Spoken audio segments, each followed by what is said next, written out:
Hello dear students, good morning, good afternoon, good evening, good night. जब कभी भी आप ये वीडियो देख रहे हैं, मैं प्रमोद सर आप सभी का हार्दिक स्वागत करता हूं हमारे YouTube channel Pramod classes a place for scholar में। आज का हमारा वीडियो है क्लास 10th वालों के लिए, board CBSE, subject maths, chapter number 3, pair of linear equations in two variables, part 3। ऐसे स्टूडेंट्स क्लास 10th सीबीएसई के जो इस वीडियो को पहली बार देख रहे हैं, उनको मैं बोलना चाहूंगा कि आप जरूर इस चैप्टर के पार्ट 1 और पार्ट 2 वीडियो जरूर देखें, जो हमारे YouTube के प्लेलिस्ट में अवेलेबल है।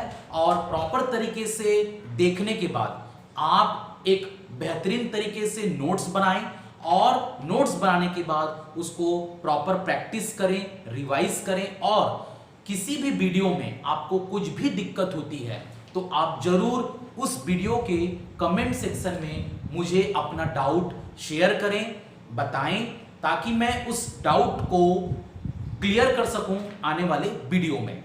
और ऐसे स्टूडेंट्स जो ऑलरेडी पार्ट 1 और पार्ट 2 वीडियो देख चुके हैं इस चैप्टर का, तो उन बच्चों से मेरा ये एक्सपेक्टेशन है कि आप अभी अपनी स्टडी रूम में होंगे, टेबल चेयर में बैठे होंगे, आपके पास एनसीईआरटी की मैथ्स की टेक्स्ट बुक होगी और अच्छी क्वालिटी की आपके पास मैथ्स का नोटबुक होगा और एक अच्छी क्वालिटी की पेन होगा, जिसमें कि आप प्रॉपर तरीके से उस कॉपी में प्रॉपर तरीके से आप जो भी मैं आपको समझाऊंगा वो पूरा नोट डाउन करेंगे। आपका नोट्स बेहतरीन होना चाहिए। और एक चीज और बोलना चाहूंगा कि आपके पास ये ऐसा पीने का एक बॉटल होना चाहिए, ताकि जब कभी भी आपको पानी प्यास लगे आप अपनी जगह से उठ करके पानी पीने ना जाएं, अपनी जगह में ही बैठ करके पानी पिए। देखिए, ऐसा मैं इसलिए बोलता हूं, मैं हर वीडियो के स्टार्ट होने से पहले मैं आप लोगों को कुछ ना कुछ जरूर बताता हूं। मैं ऐसा इसलिए बताता हूं ताकि आप लोग वीडियो देखने से पहले मेंटली प्रिपेयर हो जाएं, आपका अंडरस्टैंडिंग लेवल जो है वो इंप्रूव हो सके, लिसनिंग हैबिट्स आपको इंप्रूव करना है, राइटिंग स्किल आपको इंप्रूव करना है, लुकिंग हैबिट आपको इंप्रूव करना है, और सीटिंग हैबिट आपको इंप्रूव करना है। देखिए मेरे प्यारे बच्चों, मैं आपको ये चीज बताना चाहूंगा कि आप अपने आप को मेंटली प्रिपेयर करिए और अपने अंदर पेशेंस रखिए, और उसके बाद मेरा वीडियो देखिए। क्योंकि मैं हमेशा जो वीडियो बनाता हूं, अगर आप नोट डाउन करेंगे या ऑब्जर्व करेंगे तो मेरा वीडियो मिनिमम 1.5 घंटे का रहता ही है। मिनिमम कोई भी वीडियो जो मैं अपलोड करता हूं, जो मैं चाहे वो कोई भी क्लास का हो, तो वो हमेशा मिनिमम 1.5 घंटे का रहता है। तो इसीलिए मैं चाहता हूं कि आप पूरा पेशेंस के साथ मेंटली प्रिपेयर रहें। कि पहले तो देखिए कि ये वीडियो कितने मिनट का है, उतने मिनट का आप मेंटली प्रिपरेशन करें और पूरा सीटिंग हैबिट डेवलप करें। और मैं चाहता हूं कि पूरा पेशेंस के साथ इस वीडियो को आप आखिरी तक देखें, मतलब बीच में आपको उठना नहीं है, तभी एक स्लॉट में आपको देखना है। अगर आप पार्ट पार्ट में वीडियो देखेंगे तो आपको मजा नहीं आएगा पढ़ने में, वो ब्रेक डाउन हो जाएगा। आपका जो एक फ्लुएंसी बनी रहती है पढ़ने की, वो आपका ब्रेक डाउन हो जाएगा। तो इसीलिए मैं बोल रहा हूं मेरे प्यारे बच्चों कि प्लीज पूरा पेशेंस के साथ इस वीडियो को आप जरूर देखें, आखिरी तक देखें, और आखिरी तक देखने के बाद मतलब पूरा प्रॉपर तरीके से आप नोट्स बनाएं, उसी को रिवाइज करें, प्रैक्टिस करें बिना देखे, विद टाइम बाउंडेशन। तो मेरे प्यारे बच्चों, पूरा वीडियो को आखिरी तक जरूर देखें, और देखने के बाद इस वीडियो का फीडबैक मुझे जरूर दें, ताकि मैं आने वाले वीडियो में अपने आप को इंप्रूव कर सकूं, मेरी टीचिंग स्टाइल को इंप्रूव करूं, वीडियो क्वालिटी को इंप्रूव कर सकूं। तो मुझे आपका सपोर्ट, आपका सजेशन, आपका प्यार, आपका मोटिवेशन, आपका फीडबैक मुझे चाहिए मेरे प्यारे बच्चों। और अगर ये वीडियो आपको अच्छा लगता है तो आप इस वीडियो को जरूर लाइक करें, जरूर शेयर करें, और हमारे YouTube चैनल को सब्सक्राइब जरूर करें, और बेल आइकन को प्रेस जरूर करें, ताकि जब कभी भी हम वीडियो अपलोड करें आपके पास वो नोटिफिकेशन पहुंच जाए। ठीक है मेरे प्यारे बच्चों, तो चलिए वीडियो स्टार्ट करते हैं। आपको बेस्ट ऑफ लक मेरी तरफ से। तो चलिए आप अपना नोटबुक निकालें, नोटबुक निकालने के बाद आप सबसे टॉप मोस्ट लेफ्ट कॉर्नर में आज का मतलब जिस दिन भी आप ये वीडियो देख रहे हैं उसका डेट मेंशन करिए और डे मेंशन करिए, टाइमिंग मेंशन करिए कि किस टाइमिंग में आप ये वीडियो देख रहे हैं। ये पूरा ऑनेस्टी के साथ आपको पूरा वीडियो देखना है मेरे प्यारे बच्चों, क्लियर है? तो चलिए, और उसके बाद टॉप मोस्ट में आप क्लास 10th मेंशन करिए अपनी नोटबुक में, और सीबीएसई मेंशन करिए, मैथ सब्जेक्ट मेंशन करिए, चैप्टर नंबर 3 लिखिए और चैप्टर का नाम pair of linear equations in two variables लिखिए, और एक कौन सा पार्ट का वीडियो है ये जरूर आप लिखिए, पार्ट 3। तो चलिए मेरे प्यारे बच्चों, वीडियो स्टार्ट किया जाए। तो सबसे पहले आज का जो हमारा सबसे पहले जो टॉपिक है वो टॉपिक है हमारा, ये हमारा टॉपिक है nature of lines, nature of lines and consistency, consistency, nature of lines and consistency, ये हमारा टॉपिक है आज का। तो चलिए सबसे पहले इसको आप हेडिंग लिखिए। चलिए इसको समझने के लिए सबसे पहले आप अज्यूम करिए, क्या अज्यूम करना है कि a1x plus b1y plus c1 is equal to 0, इसको आप इक्वेशन नंबर 1 मान लीजिए। उसके बाद a2x plus b2y plus c2 is equal to 0, इसको आप इक्वेशन नंबर 2 मान लीजिए, ठीक है? उसके बाद क्या करना है, आपको 4 कॉलम बनाना है। तो सबसे पहले आप 4 कॉलम बनाइए। पहले कॉलम में आपको लिखना है compare the ratios, compare the ratios, ये पहला कॉलम हो गया। दूसरे कॉलम में आपको लिखना है graphical representation, graphical representation, graphical representation लिखना है। उसके बाद अगले कॉलम में आपको लिखना है algebraic, algebraic interpretation, algebraic interpretation, interpretation लिखेंगे। उसके बाद आखिरी कॉलम में आपको लिखना है कंसिस्टेंसी, कंसिस्टेंसी। तो ऐसी आपको क्या करना है, 4 कॉलम बना लेना है। इस तरीके से आप 4 कॉलम बना लीजिए, ऐसा क्लियर है? तो ऐसा पूरा कॉलम आपका बनना चाहिए। चलिए एक बार मैं लिख दे रहा हूं, फिर आपको मैं इस कॉलम के बारे में एक्सप्लेन कर दूंगा। तो यहां पर आपको लिखना है a1 upon a2 is not equal to b1 upon b2। तो यहां आपको लिखना है, यहां पर आपको लिखना है इंटरसेक्टिंग लाइंस, इंटरसेक्टिंग लाइंस लिखना है। यहां पर लिखना है एग्जैक्टली, एग्जैक्टली 1 सॉल्यूशन लिखना है, एग्जैक्टली 1 सॉल्यूशन लिखना है। और यहां पर आपको लिखना है यूनिक, और यहां पर लिखना है system is, system is consistent, system is consistent, system is consistent. ये आपका पहला पार्ट हो गया। उसके बाद सेकंड आपको लिखना है, सेकंड आपको लिखना है a1 upon a2 is equal to b1 upon b2 is equal to c1 upon c2। अगर ये कंडीशन है तो यहां पर आपको लिखना है कोइंसिडेंट, कोइंसिडेंट, कोइंसिडेंट लाइंस यहां पर लिखना है, कोइंसिडेंट लाइंस। और यहां पर लिखना है infinitely many solutions, infinitely, infinitely, infinitely many solutions लिखना है यहां पर, इनफाइनाइटली मैनी सॉल्यूशंस लिखना है। उसके बाद यहां पर लिखना है आपको system is consistent, system is consistent, system is consistent.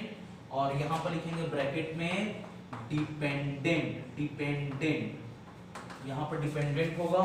उसके बाद ये लिखने के बाद उसके बाद आपको एक और लिखना है यहां पर A1 upon A2 is equal to B1 upon B2 is not equal to C1 upon C2। और यहां पर आपको लिखना है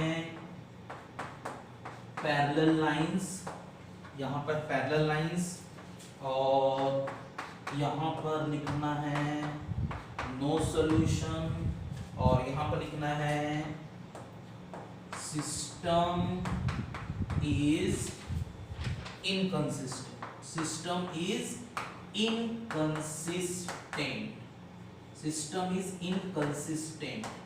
चलिए ये एक बार ये मैं लिख लिया। अब इसके बारे में मैं आपको एक्सप्लेन कर देता हूं कि ये बोलना क्या चाह रहा है। तो देखिए सबसे पहले आपको क्या करना है, सबसे पहले आप हेडिंग लिखना है।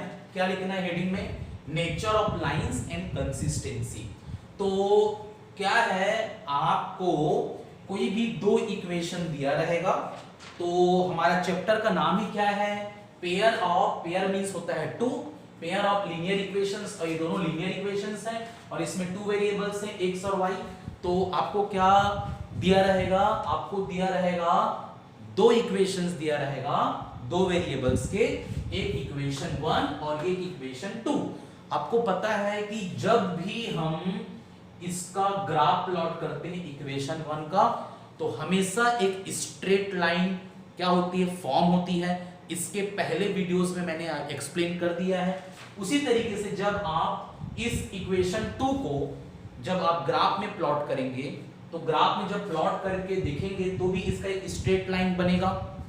क्लियर है? तो दोनों को अगर आप सेम ग्राफ में प्लॉट करेंगे तो अपने को दो स्ट्रेट लाइन फॉर्म मिलेगी, दो स्ट्रेट लाइन हमको मिलेगी। अब क्या करना है? अब अपने को बताने की जो स्ट्रेट लाइन बनेगी उनका नेचर क्या है, इसीलिए लिखा गया है नेचर ऑफ लाइंस।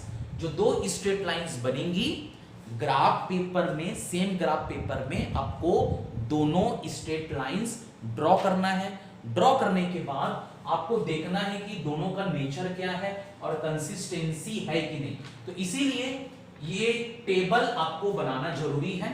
तो ये टेबल आपको बनाना है, तो सबसे पहले आपको पहला कॉलम में लिखना है compare the ratios, second column में लिखना है ग्राफिकल रिप्रेजेंटेशन, थर्ड कॉलम में लिखना है अलजेब्रिक इंटरप्रिटेशन, और चौथे कॉलम में आपको देखना है कंसिस्टेंसी। अब देखिए सबसे पहले क्या करना है, अब आप ना इक्वेशन 1 को, जो भी आपका इक्वेशन दिया रहेगा उसको आपको इससे कंपेयर करना है। तो कंपेयर करने के बाद आपको A1 की वैल्यू निकाल लेना है, B1 की वैल्यू निकाल लेना है, C1 की वैल्यू निकाल लेना है।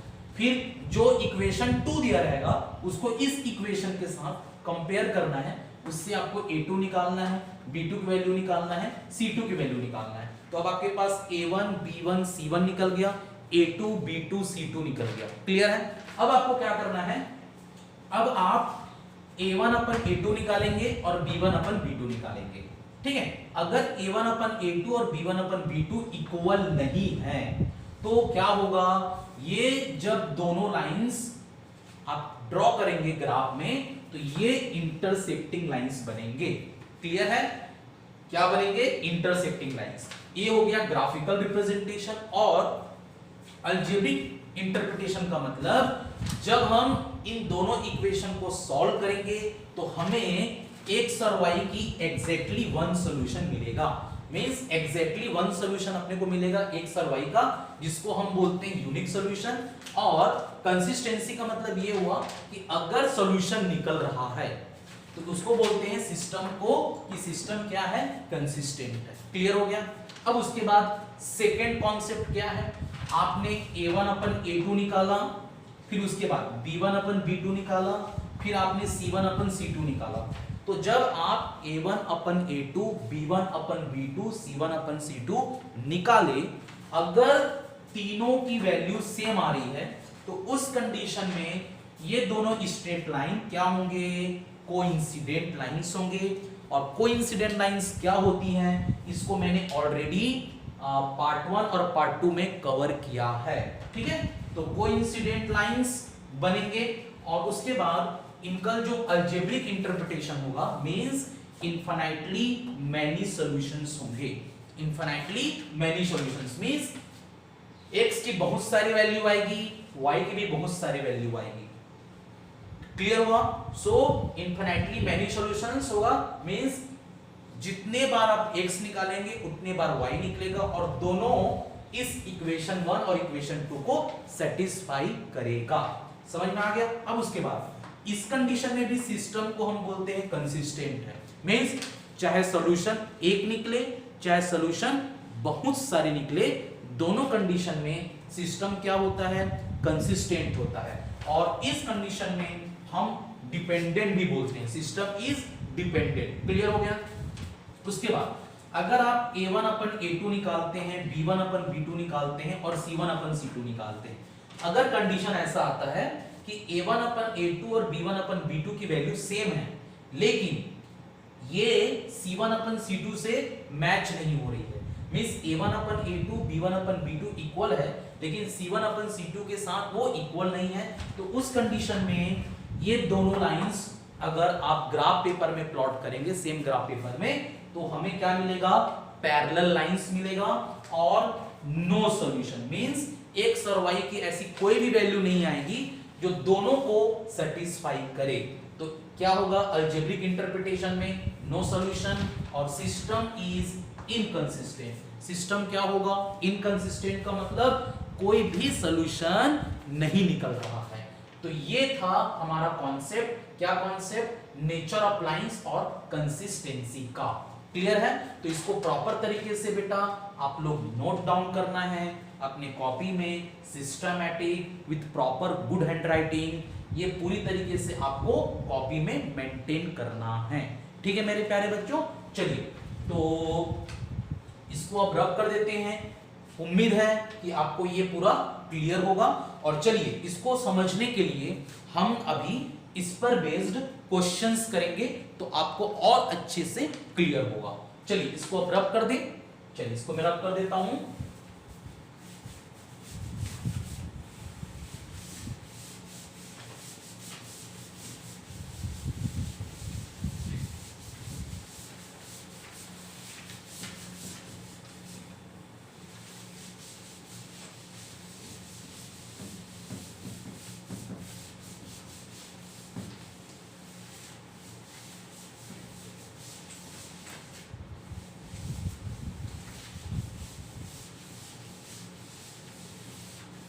चलिए अब हम क्वेश्चंस इस पर बेस्ड हम क्वेश्चंस करते हैं। तो यहां पर मैं लिख देता हूं क्वेश्चंस। चलिए सबसे पहला क्वेश्चन आपको लिखना है क्वेश्चन नंबर 1। तो क्वेश्चन नंबर 1 है, आपको लिखना है on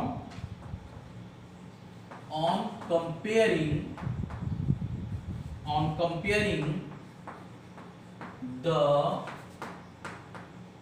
ratios a1 upon a2 comma b1 upon b2 comma c1 upon c2 and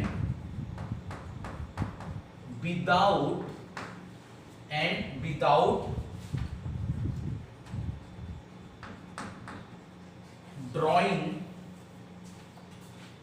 drawing them comma find out whether the lines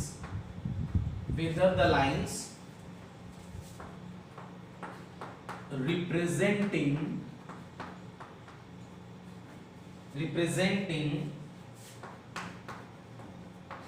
the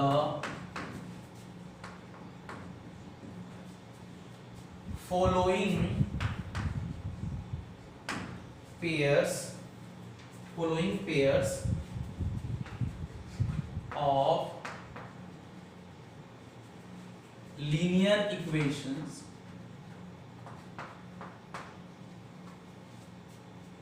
intersect intersect at a point or parallel or coincide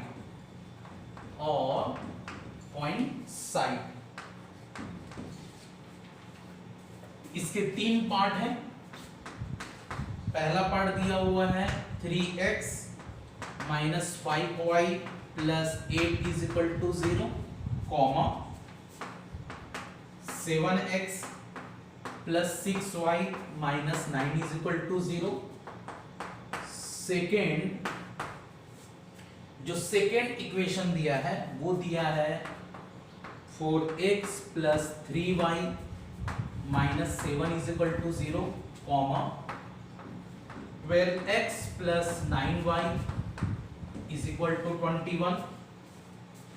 और third equation दिया है x minus 2y plus 5 is equal to 0, comma 8y minus 4x plus 20 is equal to 0। चलिए एक बार मैं question वापस repeat कर दे रहा हूं कि क्वेश्चन बोल क्या रहा है। पहला क्वेश्चन क्या है? तो क्वेश्चन पहला है कि on comparing the ratios a1 by a2, comma b1 upon b2, comma c1 upon c2 and without drawing them, मतलब ये जो इक्वेशंस दिया है इसको बिना ग्राफ में ड्रॉ किए क्या बताना है? Find out whether the lines, जो लाइंस दिए हैं representing the following pair of linear equations, जो भी लाइंस ये जो पेयर ऑफ लीनियर इक्वेशंस को रिप्रेजेंट कर रहे हैं ये बताना है क्या ये इंटरसेक्ट करेंगे एक पॉइंट पर, और ये दोनों लाइंस क्या पैरेलल होंगे या फिर कोइंसाइड होंगे, ये अपने को बताना है। कैसे बताना है? कि a1 upon a2, b1 upon b2 और c1 अपन c2 को कंपेयर करके। तो चलिए यहां पर अपने को 3 इक्वेशंस दिए हैं, मतलब 3 क्वेश्चंस दिए हैं। पहला क्वेश्चन में 2 इक्वेशन है, सेकेंड क्वेश्चन में भी 2 इक्वेशन है और थर्ड इक्वेशन में भी 2 इक्वेशन है। थर्ड क्वेश्चन में भी 2 इक्वेशन है। अपने को अब बताना है कि ये सॉल्व कैसे होगा। तो चलिए अब मैं आपको सॉल्यूशंस बता दे रहा हूं कैसे सॉल्व करना है। तो सबसे पहले आप लिखेंगे सॉल्यूशन लिखेंगे और इसका मैं पहला पार्ट बता रहा हूं, पहला पार्ट कैसे सॉल्व करना है। तो लिखिए सबसे पहले क्या करेंगे, लेट हम क्या करेंगे, ये जो दिया हुआ equation let 3x minus 5y plus 8 is equal to 0, इसको हम इक्वेशन 1 मान लेंगे। उसके बाद ये ऑलरेडी स्टैंडर्ड फॉर्म में है। उसके बाद क्या करेंगे, 7x plus 6y minus 9 is equal to 0, ये हम इक्वेशन नंबर 2 मान लेते हैं। ये भी स्टैंडर्ड फॉर्म में है। क्लियर है? अब अपने को क्या करना है, अब हम लिखेंगे नाउ। अब हम क्या लिखेंगे, नाउ कॉमा सबसे पहले लिखेंगे यहां पर कि कंपेयर इक्वेशन 1 को कंपेयर करेंगे, इक्वेशन 1 को विथ किसके साथ कंपेयर करेंगे, with a1x plus b1y plus c1 is equal to 0, comma we get हमें क्या मिलेगा, तो हमें मिलेगा a1 is equal to 3, comma b1 is equal to -5, comma c1 is equal to 8। उसी तरीके से फिर हम लिखेंगे यहां पर compare equation number 2 with a2x plus b2y plus c2 is equal to 0, comma we get हमें क्या मिलेगा, हमें a2 इज इक्वल टू मिलेगा 7, comma b2 is equal to मिलेगा 6, comma c2 is equal to मिलेगा -9। उसके बाद क्या करना है, उसके बाद आपको लिखना है 9 कॉमा करके 3 कॉलम बना देना है भाई, 3 कॉलम बना देंगे। यहां पर a1 अपन a2, दूसरे कॉलम में b1 अपन b2, तीसरे कॉलम में c1 अपन c2, ऐसा। उसके बाद यहां इज इक्वल टू, यहां इज इक्वल टू, यहां इज इक्वल टू, तो ये हो जाएगा 3/7, ये हो जाएगा -5/6, ये हो जाएगा 8/9। चलिए पहले मैं इतना एक्सप्लेन कर देता हूं, फिर मैं आपको आगे एक्सप्लेन करूंगा। तो देखो पहले क्या करना है आपको, पहले ये जो इक्वेशन दिया है लेट, तो क्या करेंगे, लेट करके 3x - 5y + 8 = 0 मान लेंगे। 3x - 5y + 8 = 0, ये हो जाएगा इक्वेशन नंबर 1। उसके बाद ये जो दिया हुआ है, क्या दिया है, 7x + 6y - 9 = 0, तो 7x + 6y - 9 = 0, इसको हम इक्वेशन नंबर 2 मानेंगे। उसके बाद 9, इसको इक्वेशन नंबर क्या मानेंगे, 2 मान लेंगे 9। अब क्या करना है, कंपेयर इक्वेशन 1, ये जो इक्वेशन 1 है उसको किसके साथ कंपेयर करेंगे, compare with a1x + b1y + c1 = 0। तो देखिए यहां पर कंपेयर करने के बाद हम क्या लिखेंगे, वी गेट, यहां पर x का कोफिशिएंट a1 है, यहां पर x का कोफिशिएंट 3 है, तो a1 कितना आ गया, 3 आ गया। यहां पर y का कोफिशिएंट b1 है, यहां पर y का कोफिशिएंट -5 है, तो b1 कितना आ गया, -5। यहां पर लास्ट टर्म c1 है, यहां पर लास्ट टर्म 8 है, तो c1 = कितना आ गया, 8 आ गया। इतना समझ में आ गया। उसके बाद कंपेयर इक्वेशन 2, ये जो इक्वेशन 2 है उसको कंपेयर करना है a2x के साथ प्लस b2y प्लस c2 = 0 के साथ आपको कंपेयर करना है। तो हमें क्या मिलेगा, देखिए यहां पर x के साथ क्या है, a2 है, यहां पर x के साथ क्या है, 7, तो क्या हो जाएगा, a2 = 7 हो जाएगा। यहां पर y के साथ 6 है, यहां पर y के साथ b2 है, तो b2 हो जाएगा 6, मैंने b2 = 6 लिखा। ये है c2, यह है -9, तो c2 = क्या मिल गया, -9। इतना समझ में आया। अब क्या करना है, जब आपको a1 b1 c1 मिल गया, a2 b2 c2 मिल गया, अब क्या करेंगे, नाउ करके 3 कॉलम बनाएंगे। पहले कॉलम में a1/a2 लिखेंगे, दूसरे कॉलम में b1/b2 लिखेंगे, तीसरे कॉलम में c1/c2 लिखेंगे, ठीक है। तो a1/a2, तो a1/a2 क्या होगा, 3/7, ये मिल गया। b1/b2 मतलब -5/6 लिखा मैं, c1/c2 8/9 लिखा। अब इतना लिखने के बाद देखिए, क्या a1/a2 और b1/b2 इक्वल आ रहे हैं, क्या 3/7 और -5/6 इक्वल है, देख लीजिए क्या इक्वल है, नहीं इक्वल है।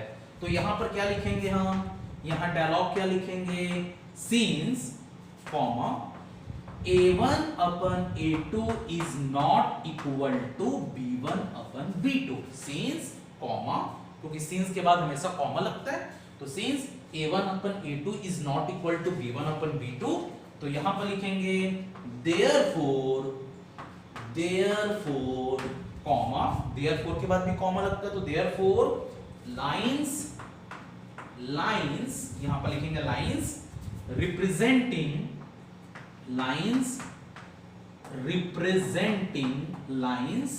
representing the given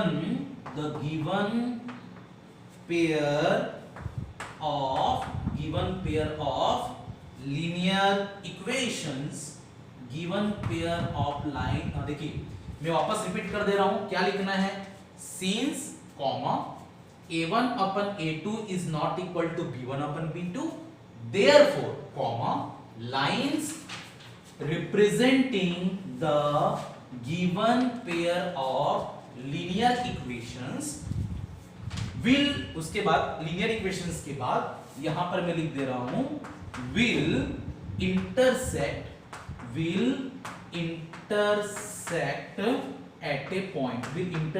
at a point, क्यों ऐसा होगा, क्योंकि देखिए इसके पहले जो हमने आपको 4 कॉलम बनाने के लिए बोला था, उसमें कंडीशंस क्या था, उसमें कंडीशन से था कि अगर a1 अपन a2 और b1 अपन b2 इक्वल नहीं है तो इसका मतलब जो लाइंस होंगी वो इंटरसेक्टिंग लाइंस होंगी। क्लियर है?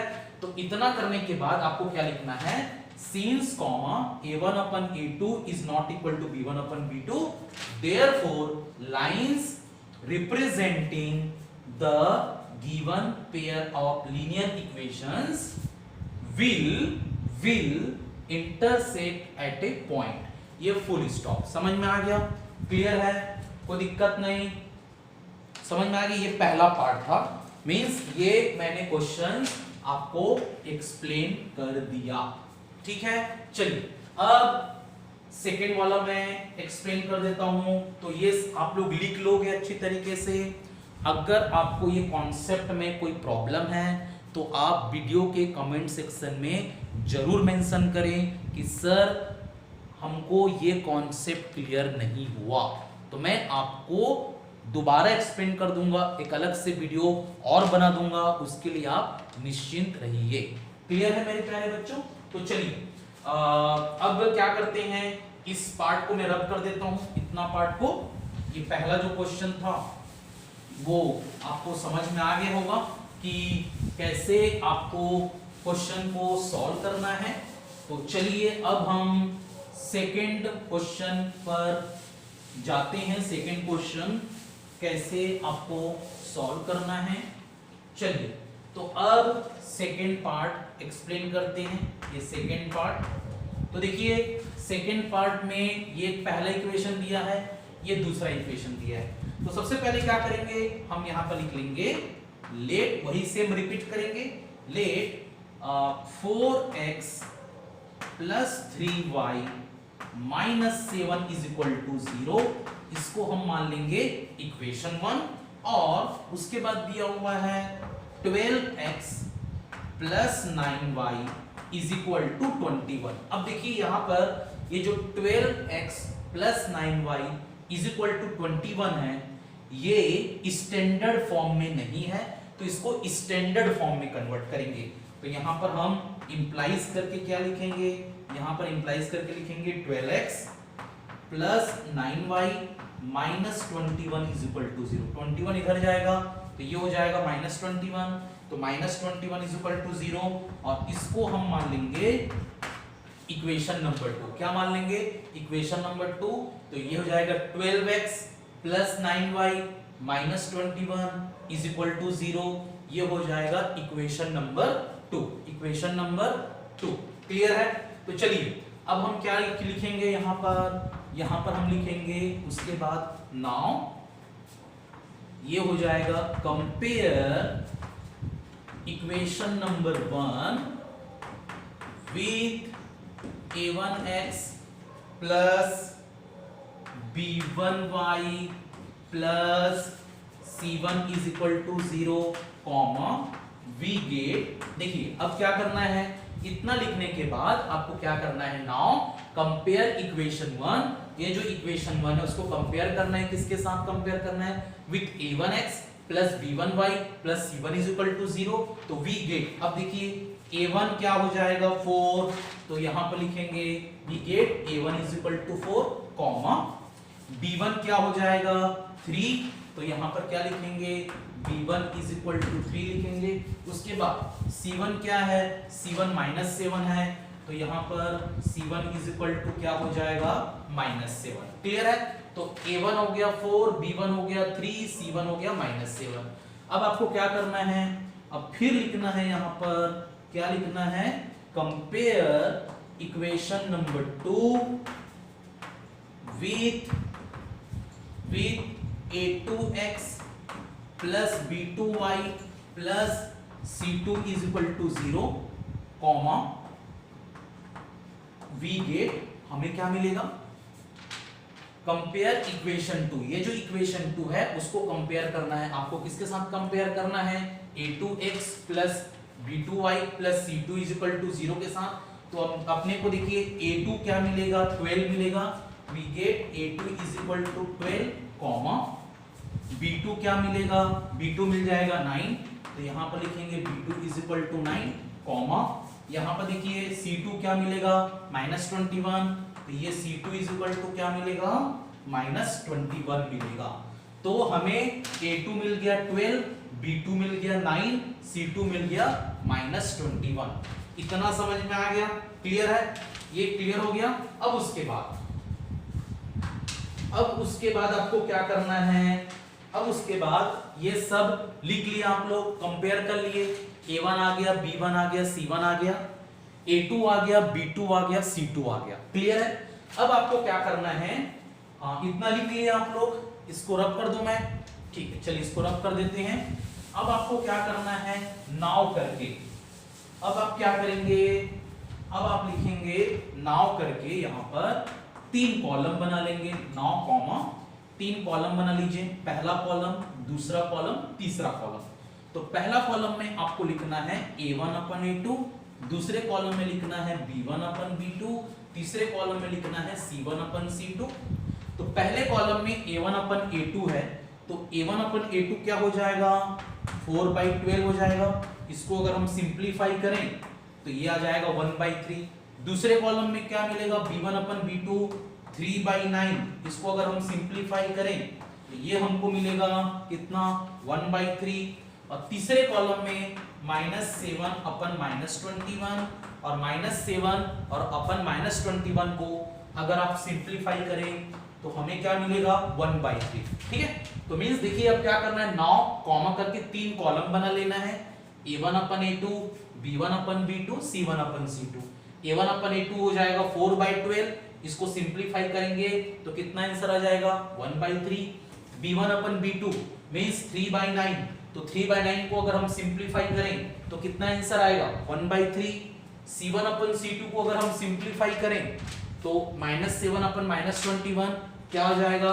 1/3 आ जाएगा। क्लियर है? अब देखिए A1 अपन A2 1/3 आया, B1 अपन B2 भी 1/3 आया, C1 अपन C2 भी 1/3 आया। तो अब क्या करना है? जब अब ये तीनों आ गई, तीनों की वैल्यू सेम आ गई, तो अब डायलॉग कैसे लिखेंगे? इसको मैं रब कर देता हूं। अब देखना, अगर तीनों सेम आ गई तो अब हम यहां पर क्या डायलॉग लिखेंगे? यहां पर लिखेंगे since comma A1 upon A2 is equal to B1 upon B2 is equal to C1 upon C2, comma ये आ गया A1 upon A2, B1 upon B2 और C1 अपन C2 तीनों इक्वल आ गए। तो यहां पर आप क्या लिखोगे? यहां पर लिखोगे therefore comma the lines representing the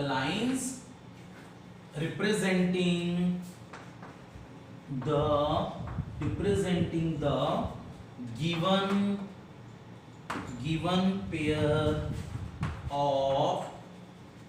pair of linear equations will coincide। Clear है? तो देखिए कंडीशंस आपको मैं जब स्टार्टिंग में वीडियो के में क्या समझाया था, 4 कॉलम समझाया था। तो उस 4 कॉलम में मैं क्या समझाया था कि अगर condition A1 upon A2 is equal to B1 upon B2 is equal to C1 upon C2 होता है, तो हम क्या लिखते हैं? हम लिखते हैं therefore the lines representing the given pair of linear equations will coincide। मतलब जो भी स्ट्रेट लाइंस ये फॉर्म होंगी, दोनों क्या होंगी? कोइंसाइड होंगी। मतलब एक लाइन के ऊपर एक और लाइन। समझ में आ गया? तो ये कोइंसाइड लाइंस को रिप्रेजेंट कर रहे हैं। तो समझ में आ गया मेरे प्यारे बच्चों, ये कैसे सॉल्व होगा? क्लियर हो गया? समझ में आ गया?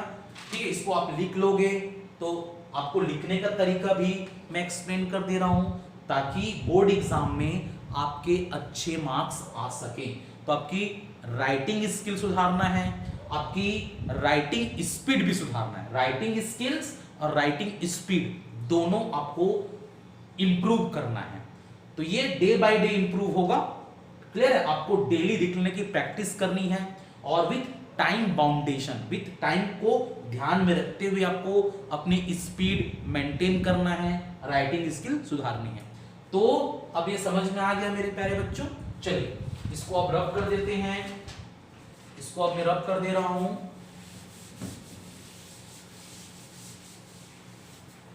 चलिए अब उसके बाद इसका थर्ड क्वेश्चन, अब इसका थर्ड क्वेश्चन आपको एक्सप्लेन करते हैं। थर्ड क्वेश्चन क्या दिया हुआ है वो एक्सप्लेन कर देते हैं।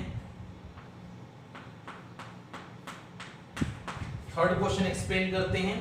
तो देखिए थर्ड क्वेश्चन में क्या दिया हुआ है, x minus 2y plus 5 is equal to 0 और दूसरा दिया है 8y minus 4x plus 20 is equal to 0।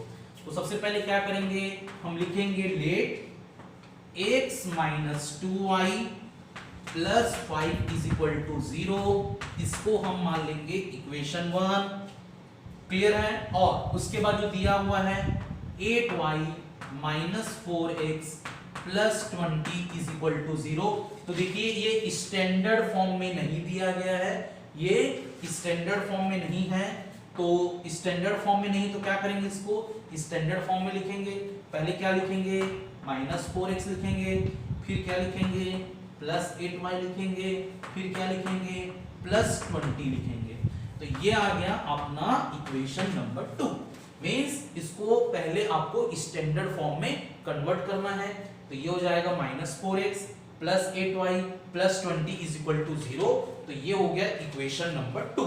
तो देखिए अब कैसे लिखना है, डायलॉग कैसे रहेगा हमारा, नाउ कॉमा करके ये हो जाएगा, यहां पर आप लिखेंगे, क्या लिखेंगे, compare equation number 1 with a1x plus b1y plus c1 is equal to 0, comma compare equation number 1 with a1x plus b1y plus c1 is equal to 0, comma we gate.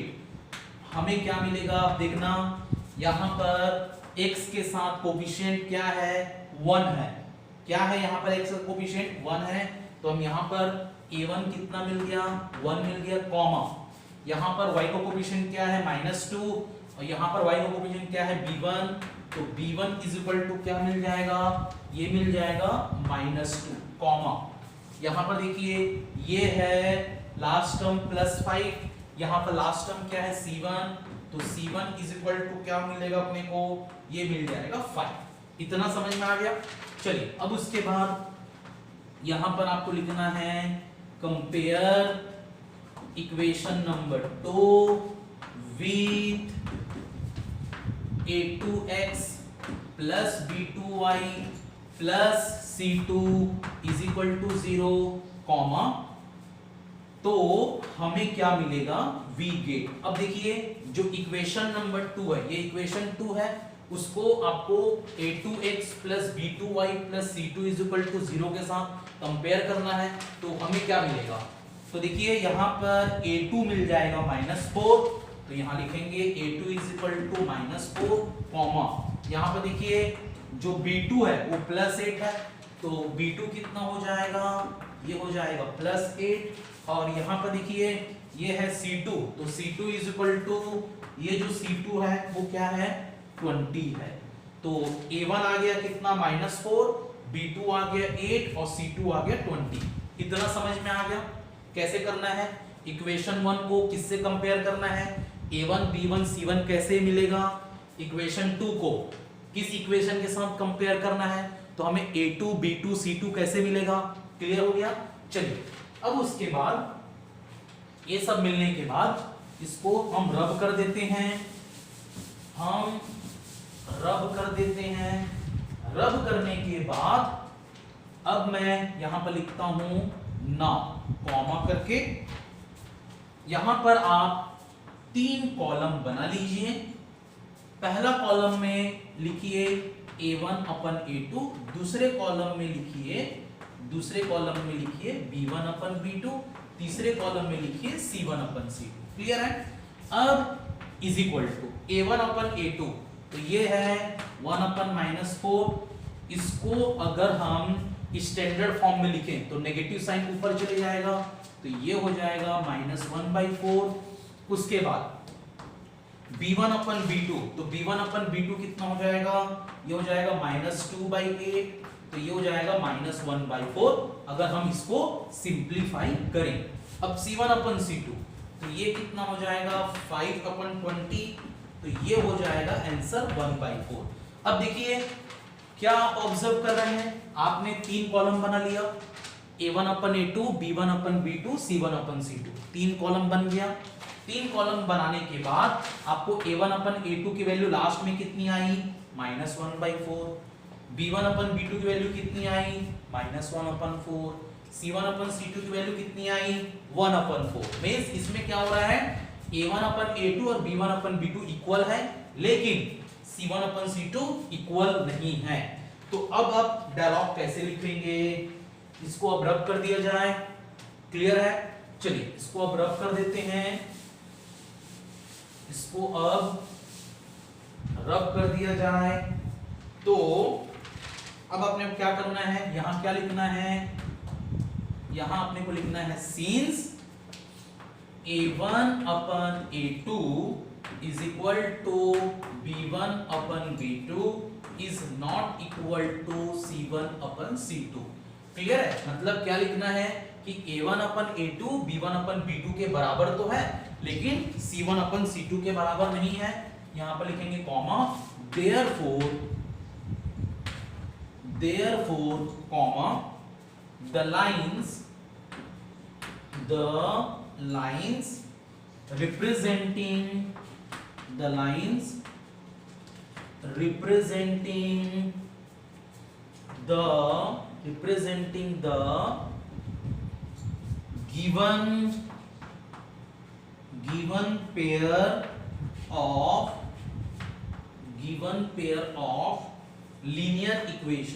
given pair of linear equations are parallel, are क्या लिखेंगे यहाँ पर, parallel लिखेंगे। देखिए last का dialogue में कैसे लिखा, लास्ट का डायलॉग कैसे लिखा मैं, since comma a1 upon a2 is equal to b1 upon b2 but not equal to c1 upon c2 comma therefore the lines representing the given pair of linear equations are parallel।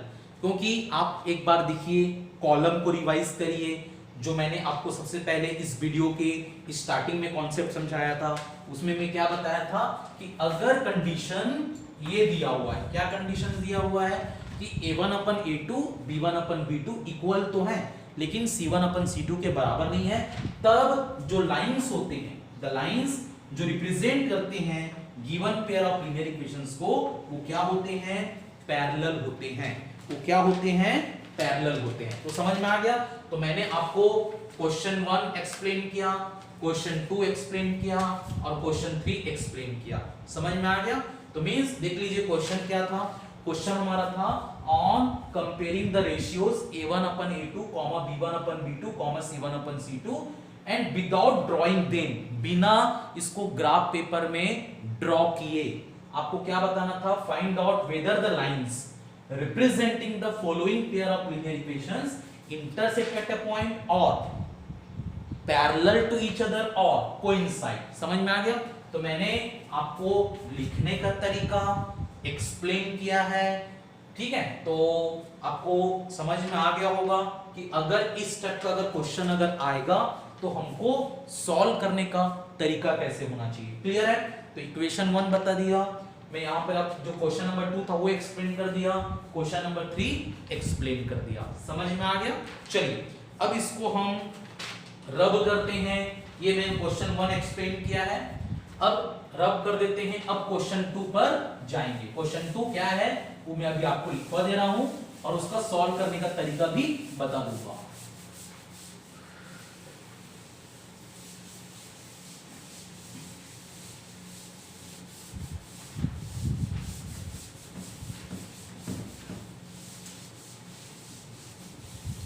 चलिए अब हम question number 2 पर जाते हैं। Question number 2 लिखिए। तो question number 2 है find out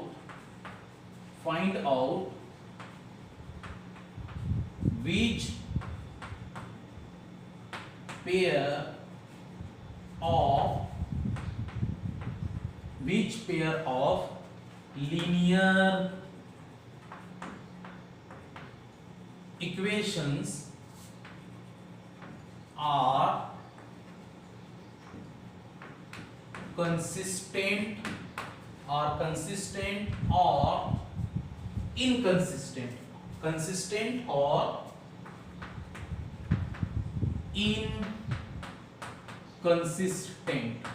inconsistent। देखिए क्वेश्चन में क्या बोल रहा है, क्वेश्चन बोल रहा है find out which pair of linear equations are consistent और इनकंसिस्टेंट। तो इसका पहला जो पार्ट दिया है, पहला क्वेश्चन दिया है 4x minus 5y minus 12 is equal to 0, comma 10y plus 20 is equal to 8x। और दूसरा जो क्वेश्चन है इसका वो है x plus 2y is equal to 4 and 3x plus 6y is equal to 12। ठीक है, क्लियर है। तो अब आपको क्या बताना है, क्वेश्चन क्या पूछा है कि find out which pair of linear equations are consistent और इनकंसिस्टेंट। तो यहां पर देखिए, यहां पर pair of linear equations in two variables दिया है, ये पहला क्वेश्चन। यहां भी दिया है pair of linear equations in two variables. चलिए अब इसको सॉल्व करने का तरीका बता दे रहा हूं। तो सबसे पहले आप यहां पर लिखते हैं सॉल्यूशन। यहां पर क्या लिखना है, आपको सॉल्यूशन लिखना है, क्लियर है। चलिए अब इसका पहला पार्ट, इसका पहला पार्ट तो क्या करना है, लेट यहां पर आप लिखेंगे 4x minus 5y minus 12 is equal to 0, इसको आप मान लेंगे इक्वेशन नंबर 1। उसके बाद अपने को दिया हुआ है सेकंड इक्वेशन, क्या दिया है 10y plus 20 is equal to 8x दिया है। तो देखेंगे ये स्टैंडर्ड फॉर्म में नहीं है, तो इसको अगले स्टेप में इंप्लाइज करके हम स्टैंडर्ड फॉर्म में लिखेंगे। तो 8x जब इधर जाएगा लेफ्ट हैंड साइड तो हो जाएगा -8x plus 10y plus 20 is equal to 0। ये हो जाएगा equation number 2।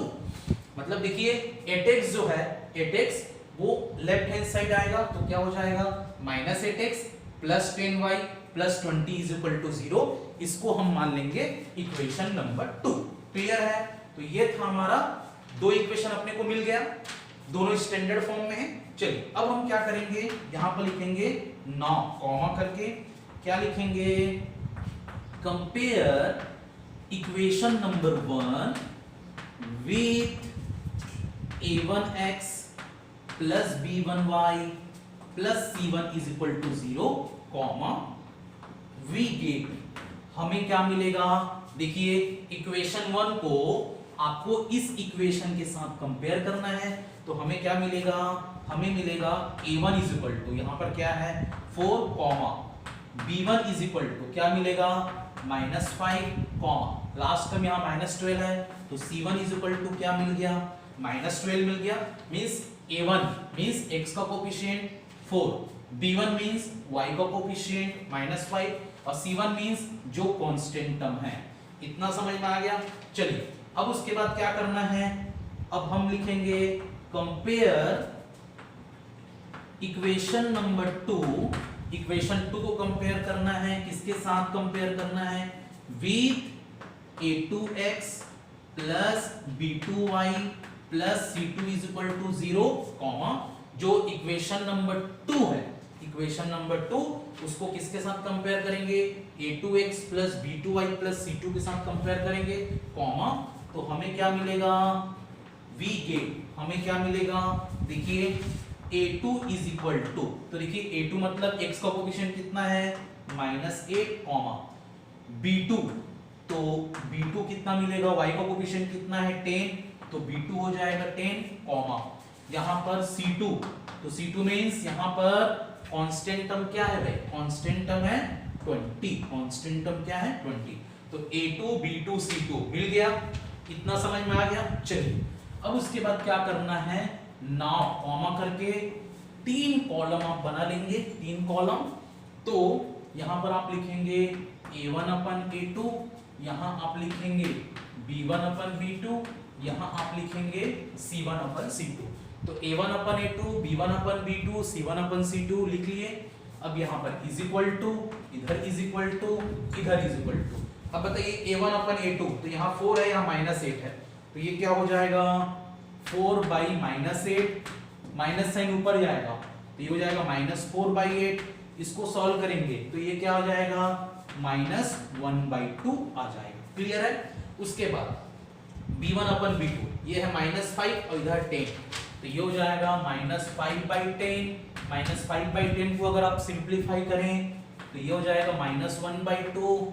c1 upon c2, c1 है -12 और c2 है 20, तो ये हो जाएगा -12/20। तो ये सिंप्लीफाई करेंगे, 4 के टेबल में दोनों डिवाइड हो रहा है, तो ये हो जाएगा -3, 4 3 12, 4 5 20, तो ये हो जाएगा -3/5। इतना समझ में आ गया। अब देखना है, अब हम इतना कंप्लीट करने के बाद, इतना लिख लेने के बाद हमें क्या ऑब्जर्वेशन मिल रहा है। हमें क्या ऑब्जर्वेशन मिल रहा है कि a1 अपन a2 है -1/2, b1 अपन b2 है -1/2 और c1 अपन c2 है -3/5। तो देखिए यहाँ पर a1 अपन a2 आ रहा है -1/2, b1 अपन b2 आ रहा है -1/2। बोथ आर इक्वल, दोनों बराबर हैं, लेकिन ये बराबर नहीं है। तो अब डायलॉग कैसे लिखेंगे आप, इसको मैं रब कर दे रहा हूं, इसको रब कर दूं, चलिए इसको रब कर देता हूं मैं। हाँ, तो देखिए यहां पर आप क्या लिखेंगे, तो यहां पर आपको लिखना पड़ेगा, क्या लिखना पड़ेगा भाई, तो यहां पर आपको लिखना है कि सिंस a1 अपन a2 जो है b1 अपन b2 के बराबर तो है, लेकिन c1 अपन c2 के बराबर नहीं है। सिंस a1 अपन a2 और b1 अपन b2 दोनों इक्वल तो है, लेकिन c1 अपन c2 के बराबर नहीं है, तो यहां पर कॉमा करके therefore हम क्या लिखेंगे, therefore the given pair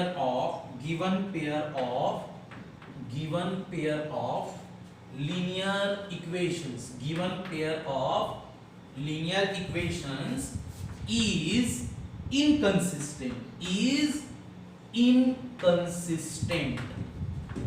inconsistent full stop। वापस एक बार, जो मैं इस वीडियो के स्टार्टिंग में जो कॉलम आपको समझाया था उसमें मैं क्या बताया था कि अगर ये कंडीशंस होगा, क्या कंडीशंस, a1 अपन a2 और b1 अपन b2 इक्वल तो हैं, लेकिन c1 अपन c2 के इक्वल नहीं है, तब उस कंडीशन में क्या होता है, उस कंडीशन में क्या होता है कि जो given pair of linear equations होता है वो हमेशा क्या होता है, इनकंसिस्टेंट होता है। क्या होता है, इनकंसिस्टेंट। क्लियर हो गया, आपको समझ में आया कैसे आपको लिखना है, समझ में आ रहा है कि नहीं। चलिए ठीक है, तो ये था, ये इसका पहला पार्ट मैंने एक्सप्लेन किया। अब मैं आपको सेकेंड पार्ट एक्सप्लेन कर देता हूं। इतना समझ में आ गया मेरे प्यारे बच्चों, क्लियर है। चलिए अब इसका मैं आपको ये जो सेकेंड पार्ट है वो एक्सप्लेन कर दे रहा हूं। चलिए इसको अब रब कर दिया जाए, इतना को हम रब कर देते हैं।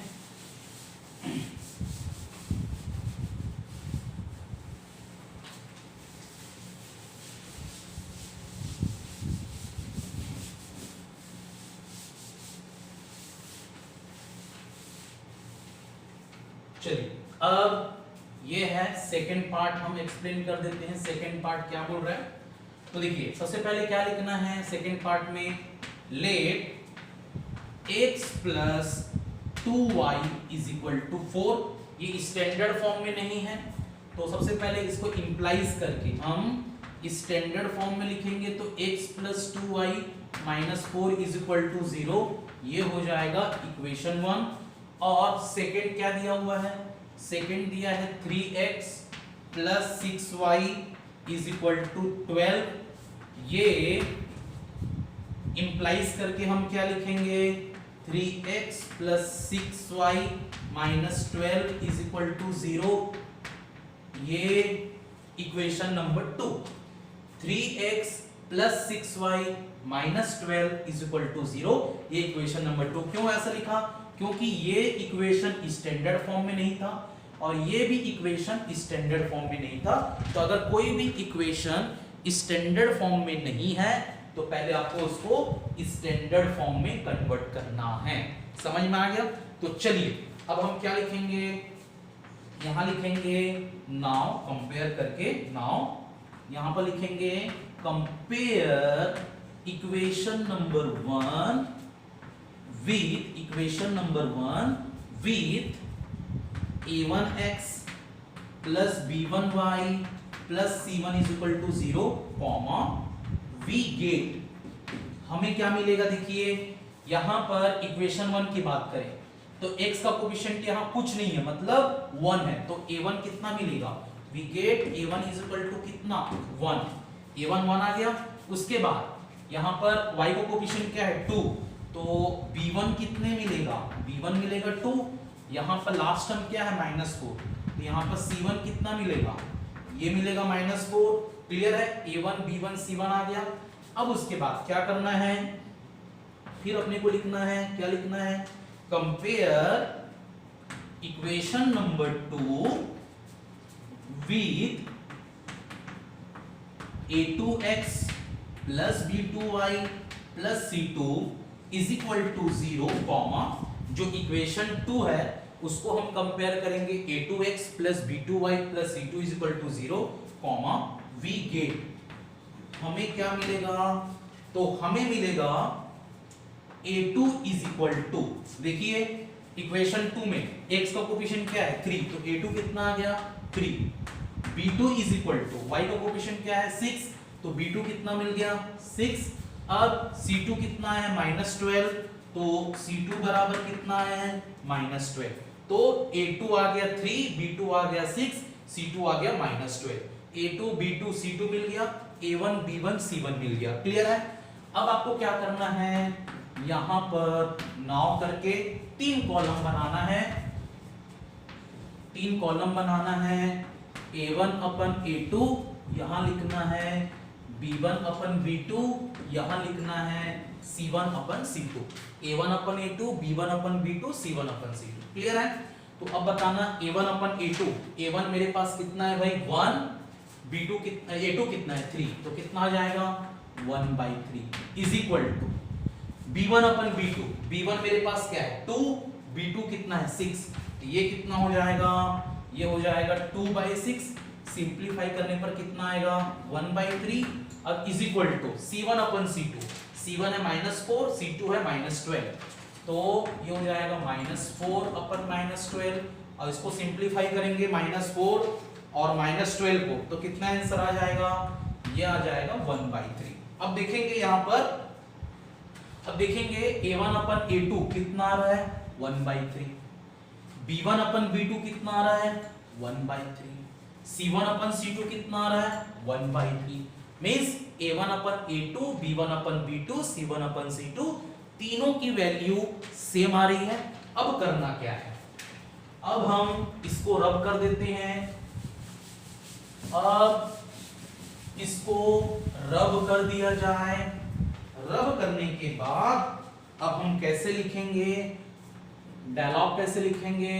तो सिंस कॉमा यहां पर आपको लिखना पड़ेगा a1 upon a2 is equal to b1 upon b2 is equal to c1 upon c2, a1 upon a2 is equal to b1 upon c2 is equal to c1 upon c2, therefore यहां comma करके यहां पर लिखेंगे therefore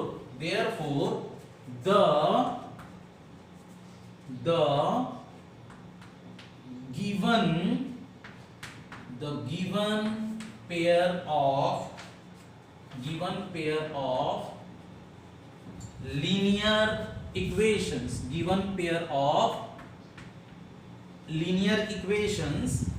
is, यहां पर लिखेंगे consistent, क्या लिखेंगे? given pair of linear equations is consistent, और ब्रैकेट में लिखेंगे डिपेंडेंट, ब्रैकेट में क्या लिखेंगे? डिपेंडेंट। तो ऐसा क्यों लिखेंगे डिपेंडेंट? क्योंकि इसलिए लिखेंगे डिपेंडेंट क्योंकि कंडीशंस क्या होता है, जब कभी भी conditions a1 upon a2 is equal to b1 upon b2 is equal to c1 upon c2 होता है, तो मींस जो given pair of linear equations होता है वो डिपेंडेंट होता है, मींस कंसिस्टेंट होता है। समझ में आ गया? तो लिखने का तरीका क्लियर हुआ। तो मैंने क्वेश्चन नंबर 2 आपको अब एक्सप्लेन किया, सॉल्व करके बताया कि क्वेश्चन नंबर 2 कंसिस्टेंट होगा कि इनकंसिस्टेंट होगा। तो अगर ये कंसिस्टेंट होगा तो क्यों कंसिस्टेंट होगा, अगर इनकंसिस्टेंट है तो क्यों इनकंसिस्टेंट है। आपको पूरा क्वेश्चन को समझना है, समझ करके उसको प्रॉपर तरीके से एक्सप्लेन करना है। राइटिंग स्किल बोला हूं और राइटिंग स्पीड बोला हूं, दोनों को इंप्रूव करना है। तो since a1 upon a2 is equal to b1 upon b2 is equal to c1 upon c2, therefore given pair of linear equations is consistent, मतलब ये डिपेंडेंट है। क्लियर हो गया? कंसिस्टेंट मतलब कंसिस्टेंट कब? a1 upon a2 b1 upon b2 c1 upon c2 तीनों equal हैं और ये डिपेंडेंट होगा। क्लियर है? समझ में आ गया? तो ये था क्वेश्चन नंबर 2। चलिए अब इसको रब कर दिया जाए। क्वेश्चन नंबर 2 को हम रब करते हैं। अब क्वेश्चन नंबर 3 पर चलते हैं।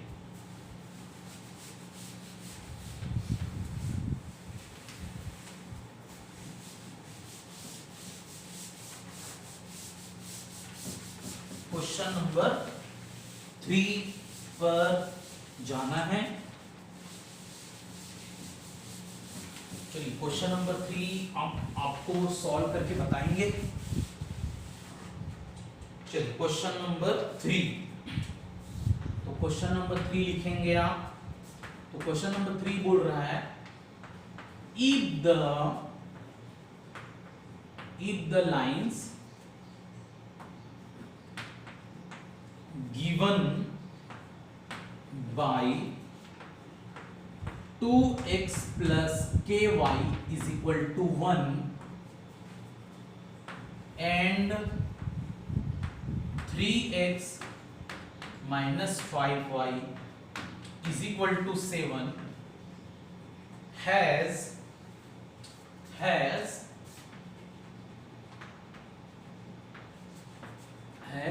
unique solution comma then find the value of k। Find the value of k। चलिए इसको अब एक बार वापस में एक्सप्लेन कर दे रहा हूं। क्वेश्चन क्या बोल रहा है? सो क्वेश्चन है if the lines given by 2x plus ky is equal to 1 and 3x minus 5y is equal to 7 has unique solution। अगर ये जो लाइंस दिया हुआ है, कौन कौन सा लाइंस है? If the lines given by 2x plus ky is equal to 1 and 3x minus 5y is equal to 7 has unique solution, then find the value of k। तो वैल्यू ऑफ k अपने को क्या करना है? पता करना है। तो चलिए अब इसको सॉल्व करते हैं। इसको सॉल्व करने का तरीका आपको एक्सप्लेन कर देते हैं। तो देखिए सबसे पहले क्या करना है, अपने को यहाँ पर दो इक्वेशंस दिया है। एक दिया है 2x plus ky is equal to 1 और दूसरा दिया है 3x minus 5y is equal to 7। तो देखिए सबसे पहले क्या करेंगे, late 2x plus ky is equal to 1 दिया है। ये स्टैंडर्ड फॉर्म में नहीं है तो इसको स्टैंडर्ड फॉर्म में कन्वर्ट करेंगे। 2x plus ky minus 1 is equal to 0, ये हो जाएगा इक्वेशन नंबर 1। उसके बाद दूसरा इक्वेशन दिया हुआ है, क्या दिया है? 3x minus 5y is equal to 7 और इसको हम ये स्टैंडर्ड फॉर्म में नहीं दिया है तो इसको स्टैंडर्ड फॉर्म में लिखेंगे तो ये क्या हो जाएगा? 3x minus 5y minus 7 is equal to 0, ये हो जाएगा equation number 2। 3x minus 5y minus 7 is equal to 0, ये स्टैंडर्ड फॉर्म में आपको लिखना है, ये हो जाएगा इक्वेशन नंबर 2। अब उसके बाद क्या करना है, अब उसके बाद यहां पर लिखना है now comma compare equation number 1 with a1x plus b1y plus c1 is equal to 0 comma we get हमें क्या मिलेगा a1 इज इक्वल टू, देखिए ये जो इक्वेशन 1 है इसको हम a1x plus b1y plus c1 is equal to 0 के साथ कंपेयर करेंगे। तो अगर कंपेयर करेंगे तो हमें a1 कितना मिलेगा, a1 मिलेगा 2, a1 हमें कितना मिल जाएगा 2 कॉमा b1 कितना मिलेगा यहां पर k, तो b1 मिल जाएगा k कॉमा c1 कितना मिलेगा -1 मिलेगा। इतना समझ में आ गया। तो मींस अपने को a1 मिल गया 2, b1 मिल गया k, c1 मिल गया -1। अब हम क्या करेंगे, फिर लिखेंगे यहां पर compare equation number 2, equation number 2 के साथ कंपेयर करेंगे with a2x plus b2y plus c2 is equal to 0 comma we get हमें क्या मिलेगा, हमें a2 इज इक्वल टू, हमें देखो ये जो इक्वेशन 2 है उसको हमको कंपेयर करना है a2x plus b2y plus c2 is equal to 0 के साथ कॉमा वी गेट a2। तो a2 हमको क्या मिल जाएगा, हमें मिलेगा 3 comma b2 is equal to यहां पर ये दिया है -5, तो ये हो जाएगा -5 कॉमा यहां पर c2 कितना दिया -7, तो यहां पर c2 इज इक्वल टू क्या हो जाएगा -7 हो जाएगा। a1 b1 c1 मिल चुका है, a2 b2 c2 मिल चुका है, a2 3, तो अपने पास a2 कितना है 3, b2 कितना है -5, c2 आ गया -7। इतना समझ में आ गया। अब क्या पूछा है कि जो लाइंस हैं वो यूनिक सॉल्यूशन को रिप्रेजेंट कर रहे हैं। किसको रिप्रेजेंट कर रहे हैं, यूनिक सॉल्यूशन को रिप्रेजेंट कर रहे हैं। तो यहां पर हम क्या लिखेंगे, यहां लिखेंगे for unique solution, for unique solution, for unique solution. Unique solution के लिए क्या कंडीशन होता है हमारे पास कंडीशन होता है कि a1 अपन a2 जो है वो b1 अपन b2 के बराबर नहीं होता। तो for unique solution a1 upon a2 is not equal to b1 upon b2। तो अब हम लिखेंगे इंप्लाइज को लिखेंगे क्योंकि ये इक्वेशन बन गया, इसको बोलते हैं इनइक्वालिटीज। तो इनइक्वालिटीज इक्वेशन या इक्वल इक्वेशन, इसके बाद क्या होता है, हमेशा इंप्लाइज का साइन होता है। तो देखिए ये क्या हो जाएगा a1 अपन a2, तो a1 है 2, a2 है 3, तो ये हो जाएगा 2/3 is not equal to b1 है अपने पास k, b2 है -5, तो ये हो जाएगा k अपन -5। क्रॉस मल्टीप्लाई करेंगे तो देखिए कैसे क्रॉस मल्टीप्लाई करेंगे कि क्रॉस इस तरीके से मल्टीप्लाई करना है कि लेफ्ट हैंड साइड में वेरिएबल आए। तो 3 into k पहले करेंगे तो यहां पर 3k हो जाएगा is not equal to 2 into -5 that is -10 हो जाएगा। अब अगला स्टेप में क्या हो जाएगा, k is not equal to 3 इधर डिवाइड हो जाएगा तो -10/3, -10/3 मींस k की वैल्यू -10/3 नहीं हो सकती, k की वैल्यू -10/3 नहीं हो सकती। तो लास्ट का जो डायलॉग है k इज इक्वल टू क्या नहीं हो सकती, -10/3 नहीं हो सकती। तो अब अपने को क्या लिखना है, लास्ट में डायलॉग लिखना है। यहां पर लास्ट में डायलॉग क्या लिखेंगे, hence comma the given lines have a unique solution, have a unique solution for all real values, for all real values of k except except -10/3।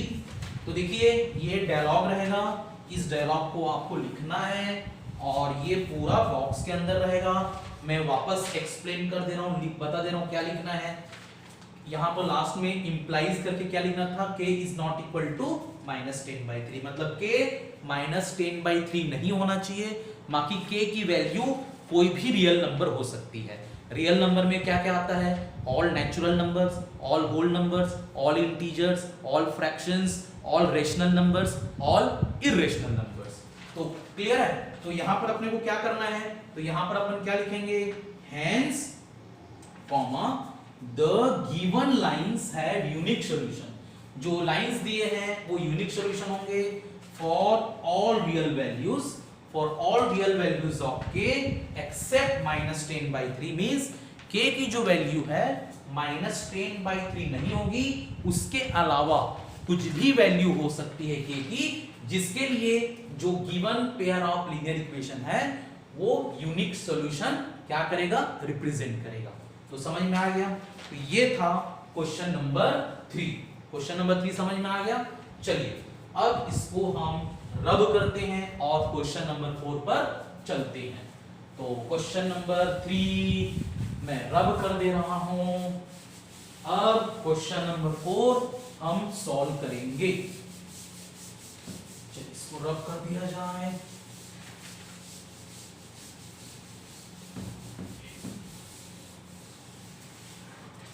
चलिए अब हमको क्वेश्चन नंबर 4 आपको एक्सप्लेन कर देता हूं। देखिए क्वेश्चन नंबर 4 क्या बोल रहा है, क्वेश्चन नंबर 4 बोल रहा है find the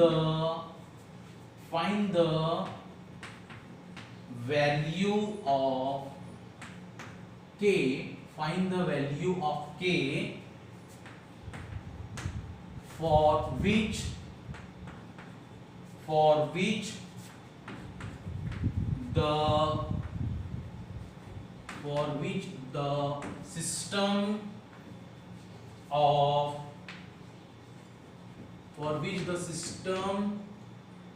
the system of equations kx minus 5y is equal to 2 and 6x plus 2y is equal to 7 has no solution, ठीक है, क्लियर है। तो देखिए एक बार वापस क्वेश्चन में एक्सप्लेन कर दे रहा हूं। क्वेश्चन क्या बोल रहा है, find the value of k, आपको k की वैल्यू पता करना है for which the system of equations. ये आपको दो सिस्टम ऑफ इक्वेशंस दिए हैं। पहला दिया है kx minus 5y is equal to 2 और दूसरा दिया है 6x plus 2y is equal to 7 has no solution। मतलब k की वैल्यू क्या होगी जिससे ये जो given pair of linear equations दिए हैं इसका कोई भी सॉल्यूशन नहीं होगा। तो चलिए इसको अब हम सॉल्व करते हैं। तो यहां पर लिखेंगे, यहां आप क्या लिखेंगे, यहां आप लिखेंगे सॉल्यूशन। सबसे पहले लेट करके यहां पर आप लिखेंगे kx minus 5y is equal to 2। ये स्टैंडर्ड फॉर्म में नहीं है तो इसको स्टैंडर्ड फॉर्म में आपको लिखना पड़ेगा। तो स्टैंडर्ड फॉर्म में कैसे लिखेंगे, इंप्लाइज करके यहां लिखेंगे kx minus 5y minus 2 is equal to 0। ये हो जाएगा इक्वेशन नंबर 1। क्लियर है। उसके बाद सेकंड इक्वेशन क्या दिया है, सेकंड इक्वेशन दिया है 6x plus 2y is equal to 7। ये भी स्टैंडर्ड फॉर्म में नहीं है तो इसको भी स्टैंडर्ड फॉर्म में लिखना पड़ेगा। तो ये क्या हो जाएगा 6x plus 2y minus 7 is equal to 0। ये हो जाएगा equation number 2। 6x plus 2y minus 7 is equal to 0। ये हो जाएगा, क्या हो जाएगा, इक्वेशन नंबर 2। अब आपको क्या करना है, अब आपको लिखना है नाउ करके, यहां पर आप लिखेंगे compare equation number 1 with with a1x plus b1y plus c1 is equal to 0, comma we get, हमें क्या मिलेगा। अब देखना यहाँ पर ये जो इक्वेशन 1 था, इक्वेशन 1 को हमने कंपेयर किया है किसके साथ, a1x plus b1y plus c1 is equal to 0 के साथ हमने कंपेयर किया है, तो हमें क्या मिलेगा, वी गेट। अब देखिए यहाँ पर x का कोफिशिएंट क्या है, k, तो a1 इज इक्वल टू मिल जाएगा k, कॉमा यहाँ पर y का कोफिशिएंट क्या है, -5, तो b1 इज इक्वल टू क्या मिलेगा, -5 मिलेगा, कॉमा यहाँ पर c1, देखिए c1 यहाँ पर लास्ट टर्म c1, यहाँ पर क्या है, -2, तो जो c1 होगा वो क्या हो जाएगा, -2 हो जाएगा। तो a1 मिल गया, b1 मिल गया, c1 मिल गया, क्या मिल गया, a1 मिल गया k, b1 मिल गया -5 और c1 मिल गया -2। चलिए अब उसके बाद हम क्या लिखेंगे, कंपेयर इक्वेशन नंबर 2, इक्वेशन 2 को कंपेयर करना है with, compare equation number 2 with a2x plus b2y plus c2 is equal to 0, तो हमें क्या मिलेगा, वी गेट, हमें क्या मिलेगा, अगर हम इक्वेशन 2 को कंपेयर करें a2x plus b2y plus c2 is equal to 0 के साथ, तो देखिए अब x का कोफिशिएंट यहाँ पर क्या है, 6 है, तो a2 बराबर 6 हो जाएगा, कॉमा देखिए यहाँ पर y का कोफिशिएंट क्या है, 2 है, तो यहाँ पर b2 बराबर क्या मिलेगा भाई, b2 बराबर हो जाएगा 2, कॉमा यहाँ पर देखिए लास्ट टर्म क्या है, -7, तो यहाँ पर c2 बराबर क्या हो जाएगा, -7। क्लियर हो गया ये, तो a2 आ गया, b2 आ गया, c2 आ गया, a2 हमारे पास क्या है 6, b2 हमारे पास क्या आया 2, c2 हमारे पास क्या आया -7। इतना क्लियर है, इतना आ गया समझ में। चलिए अब उसके बाद तो यहां पर बोला है नो सॉल्यूशन, इतना समझ में आ गया, इतना क्लियर है। चलिए इसको मैं रब कर देता हूं, यहां तक मैं रब कर दे रहा हूं, यहां तक मैं रब कर दे रहा हूं। अब चलिए अब क्या लिखेंगे, इतना लिखने के बाद अब अपने को लिखना है for no solution, for no solution, for no solution.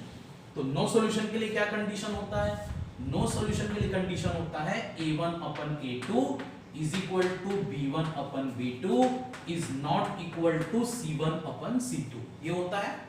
तो चलिए इंप्लाइज करके लिखेंगे, a1 अपने पास क्या है, a1 की वैल्यू थी हमारे पास, a1 हमारे पास आया था, कितना आया था, क्या आया था a2 6 is equal to b1 कितना आया था -5, b2 आया था 2 is not equal to, c1 आया था -2, c2 आया -7। क्लियर है, इतना आ गया समझ में। चलिए अब हम क्या करेंगे, यहां पर आपको क्या करना है, एक बार देखिए यहां पर आपको 3 कॉलम बनानी पड़ेगी। तो पहला तो क्या करेंगे, यहां पर इन दोनों को कंपेयर करेंगे, तो इन दोनों को कंपेयर करेंगे तो क्या आएगा, k/6 इज इक्वल टू हो जाएगा -5/2, ये समझ में आ गया। इन दोनों को मैंने क्या किया, इक्वल किया, उसके बाद इंप्लाइज करके इन दोनों को, अच्छा ये दोनों तो कभी -5/2 is always not equal to -2/7, clear है। अब मेरे को क्या करना है, ये और इसको मेरे को लिखना है अगले कॉलम में, क्या लिखूंगा, k/6 is not equal to -2/7। समझ में आ गया क्या किया मैं, एक बार इन दोनों को इक्वल किया, ये दोनों तो ऑलरेडी कभी इक्वल होंगे नहीं, अब मैं क्या किया, k/6 is not equal to -2/7 किया। अब यहां पर इंप्लाइज करके क्रॉस मल्टीप्लाई, तो ये हो जाएगा 2k is equal to 6 into -5 that is -30। अब उसके बाद यहां पर मैं क्या लिखूंगा, k इज इक्वल टू -30/2, तो यहां पर इंप्लाइज करके k इज इक्वल टू क्या आ जाएगा, ये आ जाएगा -15।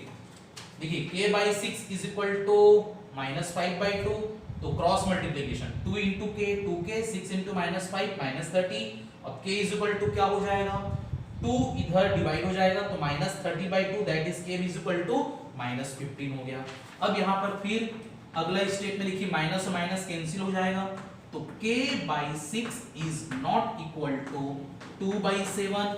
तो अगेन इसी कॉलम में मैं बता रहा हूं, इसी कॉलम में क्या होगा, क्रॉस मल्टीप्लाई करो तो ये हो जाएगा 7k is not equal to 6 into 2 that is 12 और यहां पर ये हो जाएगा k is not equal to 12/7। ये बॉक्स बना दिए, ठीक है। अब देखेंगे यहां पर मेरे को दो कंडीशन आई k की। एक आया कि k 12/7 नहीं होना चाहिए, 12/7 के अलावा कुछ भी वैल्यू हो सकती है, और एक बोल रहा है कि k -15 बोल रहा है। तो दोनों का जो कॉमन सॉल्यूशन है, मतलब ऐसा क्या वैल्यू है जो इन दोनों को सेटिस्फाई करे, समझ में आ गया।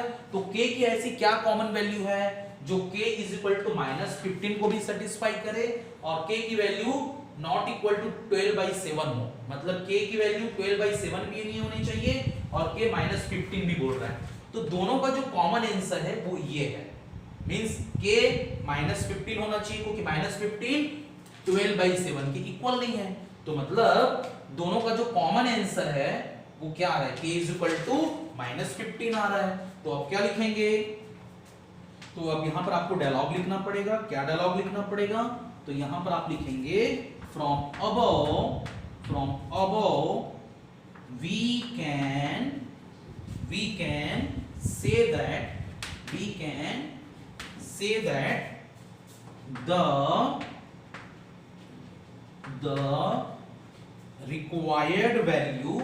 the required value of k is -15।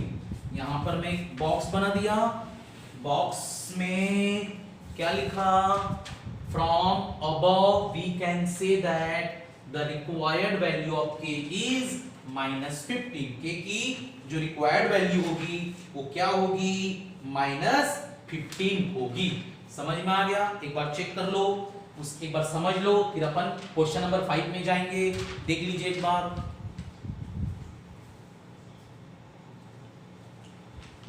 समझ में आ गया, ये क्लियर है। देख लो एक बार क्वेश्चन क्या था और ये सॉल्व करने का तरीका कैसा है।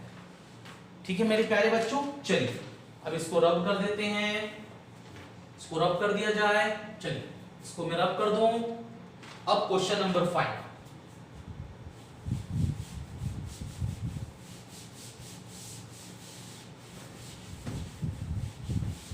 क्वेश्चन नंबर 5 करेंगे। बेटा आप लोगों को कुछ भी दिक्कत होगा तो जरूर आप कमेंट सेक्शन में बताएंगे, ठीक है, कि सर हमको ये कॉन्सेप्ट क्लियर नहीं हुआ।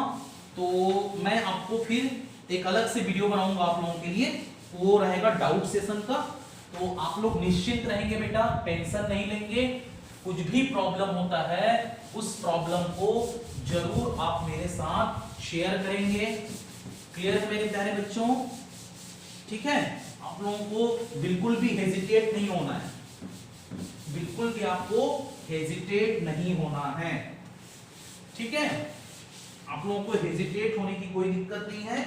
कुछ भी प्रॉब्लम होता है आप जरूर अपना प्रॉब्लम्स वीडियो के कमेंट सेक्शन में मुझे बताएं, मैं आपका जो भी प्रॉब्लम होगा जरूर सॉल्व करूंगा, ठीक है। चलिए अब क्वेश्चन नंबर 5, तो क्वेश्चन नंबर 5 लिख लेते हैं। क्वेश्चन नंबर 5 क्या बोल रहा है, तो क्वेश्चन नंबर 5 है, लिखिए question number 5, for what value of k, comma, will the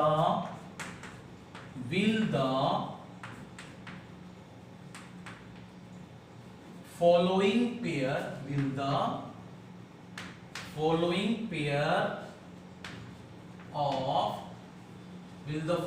pair of linear equations have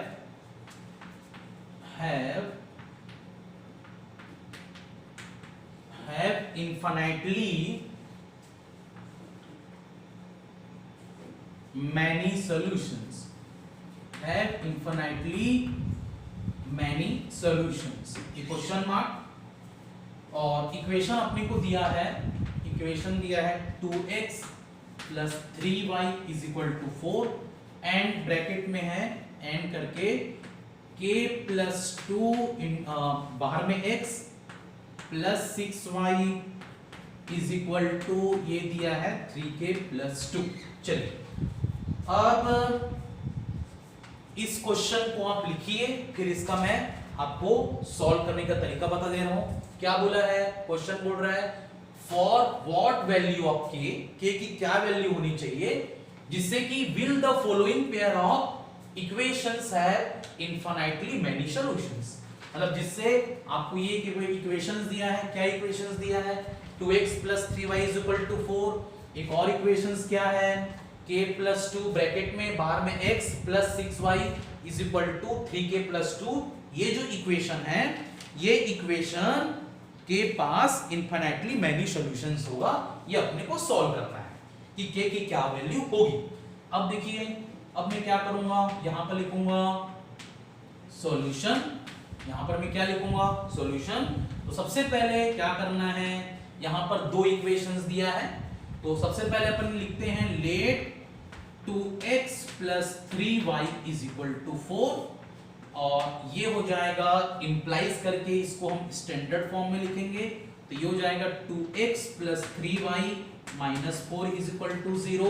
ये हो जाएगा इक्वेशन 1। उसके बाद हमको दिया है सेकेंड इक्वेशन, क्या दिया है ब्रैकेट में k plus 2 into x plus 6y is equal to ये दिया है 3k प्लस 2 इंप्लाइज, इसको हम कैसे लिख सकते हैं, ये हो जाएगा k प्लस 2 बाहर में x प्लस 6y, 3k इधर ट्रांसफर करेंगे तो माइनस 3k, 2 इधर ट्रांसफर करेंगे तो ये हो जाएगा माइनस 2 इज इक्वल टू 0 और ये हो जाएगा इक्वेशन नंबर 2।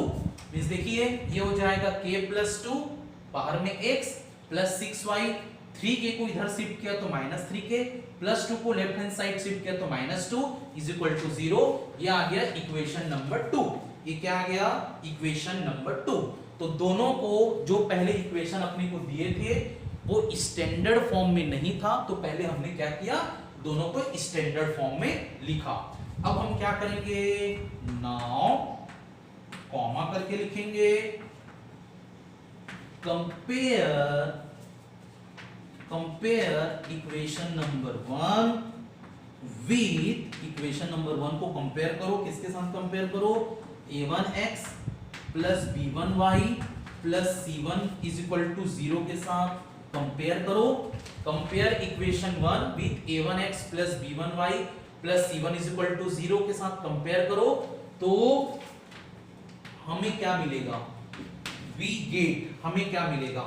तो देखिए a1 is equal two equation 1 को कंपेयर करना है a1x plus b1y plus c1 is equal to 0 के साथ। तो देखिए x का कोएफिशिएंट यहां पर क्या है 2, तो x इज इक्वल टू 2 आ गया, मतलब sorry a1 is equal to 2 आ गया। y का कोएफिशिएंट क्या है 3, तो यहां पर b1 इज इक्वल टू 3 आ गया। यहां पर लास्ट टर्म -4 है, तो c1 इज इक्वल टू क्या आया -4 आया, c1 इज इक्वल टू क्या आया -4। उसके बाद यहां पर अपने को क्या लिखना है, यहां पर अपने को लिखना है कंपेयर इक्वेशन नंबर 2। इक्वेशन 2 को कंपेयर करना है, किसके साथ कंपेयर करना है, with a2x plus b2y plus c2 is equal to 0 के साथ कंपेयर करना है। तो हमें क्या मिलेगा, वी गेट, हमें क्या मिलेगा, देखिए इक्वेशन 2 को कंपेयर करना है, ये जो इक्वेशन 2 है उसको किसके साथ कंपेयर करना है, a2x plus b2y plus c2 is equal to 0 के साथ कंपेयर करना है।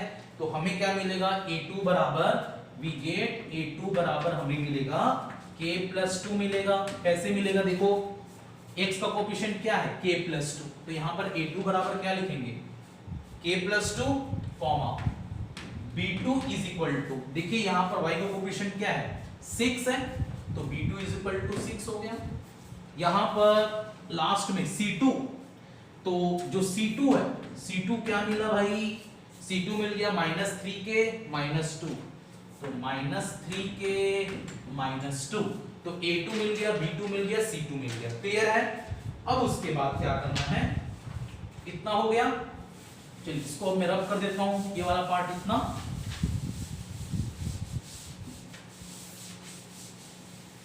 चलिए अब उसके बाद क्या करना है, ये हो गया।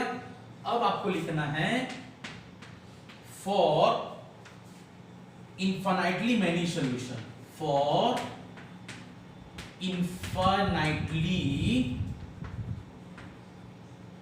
many solutions, for infinitely many solutions, for infinitely many solutions क्या हो जाएगा, बहुत सारे सॉल्यूशंस के लिए क्या कंडीशंस होता है हमारे पास, तो हमारे पास कंडीशन होता है a1/a2 is equal to b1/b2 is equal to c1/c2। ये होता है a1/a2 is equal to b1/b2 is equal to c1/c2। अब यहां पर हम लिखेंगे इंप्लाइज, तो देखिए a1 की जगह क्या लिखेंगे, a1 हमारे पास क्या आया था, 2 आया था, और a1 आ गया था 2, और a2 कितना आया था, ये आया था हमारे पास k+2, b1 कितना आया था 3, b2 कितना आया था 6, c1 कितना है -4, c2 कितना है -3k -2 है। क्लियर है? तो a1 अपने पास 2 है, a2 अपने पास 3k+2 है, b1 अपने पास 3 है, b2 अपने पास 6 है, c1 -4 है, c2 -3k -2 है। अब हम क्या करेंगे, इंप्लाइज, अब अपने को क्या करना है, अब अपने पास 3 कॉलम होंगे। कितने कॉलम होंगे, 3 कॉलम। पहले कॉलम में क्या करना है, इन दोनों को लिखेंगे, किसको, इन दोनों को। तो क्या होगा 2/k+2 इज इक्वल टू 3/6, ये पहले कॉलम में इन दोनों को इक्वेट किया, दूसरे कॉलम में इंप्लाइज करके इन दोनों को इक्वेट करेंगे, 3/6 इज इक्वल टू -4/-3k -2, और तीसरे कॉलम में इन दोनों को, मतलब 2, तीसरे कॉलम में क्या होगा 2/k+2 is equal to -4/-3k -2। देखिए अपने पास क्या दिया है, 2/k+2 is equal to 3/6 is equal to -4/-3k -2। ये 3 इंफॉर्मेशन इक्वल है, ये। तो देखियो क्या होता है, एक चीज याद रखना, अगर a1/a2 is equal to b1/b2 is equal to c1/c2 होता है, तो क्या करते हैं, 3 कॉलम बनाते हैं। पहला कॉलम में a1/a2 is equal to b1/b2 होता है, दूसरे कॉलम में b1/b2 is equal to c1/c2 होता है, तीसरे कॉलम में a1/a2 is equal to c1/c2 होता है। तो ये कॉन्सेप्ट आप याद रखेंगे, अगर a1/a2 is equal to b1/b2 is equal to c1/c2 होता है, तो क्या होता है कंडीशन, 3 कॉलम बनाते हैं। पहले कॉलम में a1/a2 को b1/b2 के साथ इक्वेट करके इक्वेशन को सॉल्व करते हैं, दूसरे कॉलम में b1/b2 is equal to c1/c2 को इक्वेट करके इक्वेशन को सॉल्व की जाती है। फिर तीसरे कॉलम में a1/a2 is equal to c1/c2 को इक्वेट करके आगे हम क्या सॉल्व करते हैं, इक्वेशन को सॉल्व करते हैं। तो ये कॉन्सेप्ट आप याद रखेंगे, ये वाला कॉन्सेप्ट आप लोग याद रखेंगे। तो अब क्या करना है, अब उसके बाद आपको 3 कॉलम बनाने बोला था मैं, ऐसी 3 कॉलम, इस तरीके से 3 कॉलम बनेगा। पहले कॉलम में 2/k+2 इज इक्वल टू 3/6 को इक्वेट करके इसको आगे सॉल्व करेंगे। दूसरे इक्वेशन में, मतलब दूसरे कॉलम में 3/6 इज इक्वल टू -4/-3k -2 को सॉल्व करेंगे।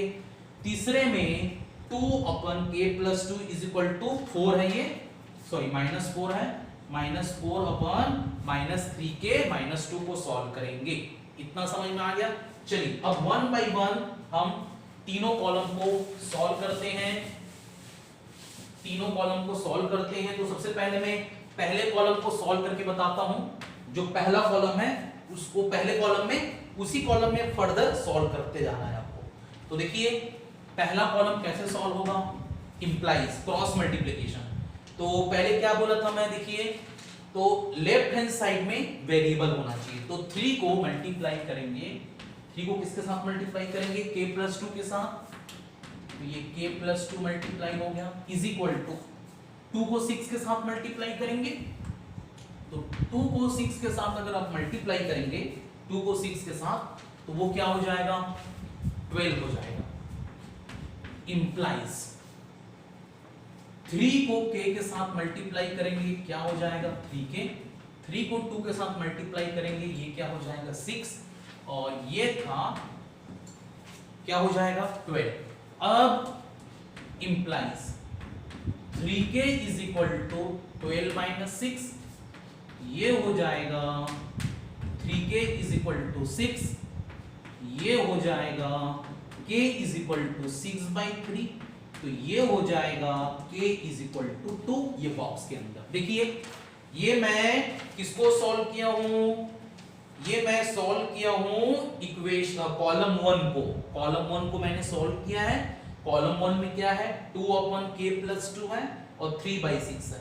तो कॉलम 1 को जब आप सॉल्व करेंगे तो k की वैल्यू कितनी आएगी, 2 आएगी। कैसे, क्रॉस मल्टीप्लाई करेंगे, 3 को k के साथ मल्टीप्लाई करेंगे तो 3k हो जाएगा, फिर 3 को 2 के साथ मल्टीप्लाई करेंगे तो 6 हो जाएगा, बीच में इज इक्वल टू का साइन है, 2 को 6 के साथ मल्टीप्लाई करेंगे तो क्या हो जाएगा 12 हो जाएगा।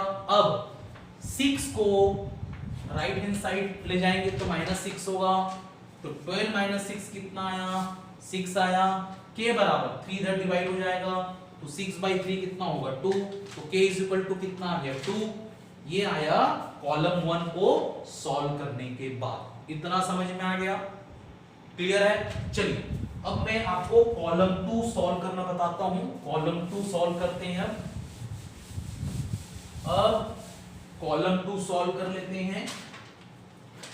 तो कॉलम 2 में क्या दिया है, इंप्लाइज करके देखिए। कॉलम 2 में क्या दिया है, 3/6 is equal to -4 upon -3k -2 ये दिया है कॉलम 2 में। अब चलिए इंप्लाइज करके हम क्रॉस मल्टीप्लाई करें तो लेफ्ट हैंड साइड में क्या आना चाहिए, तो 3 को -3 के साथ मल्टीप्लाई करेंगे -9 के आएगा, 3 को -2 के साथ मल्टीप्लाई करेंगे तो क्या आ जाएगा -6 होगा, इज इक्वल टू 6 को -4 के साथ मल्टीप्लाई करेंगे -24 होगा।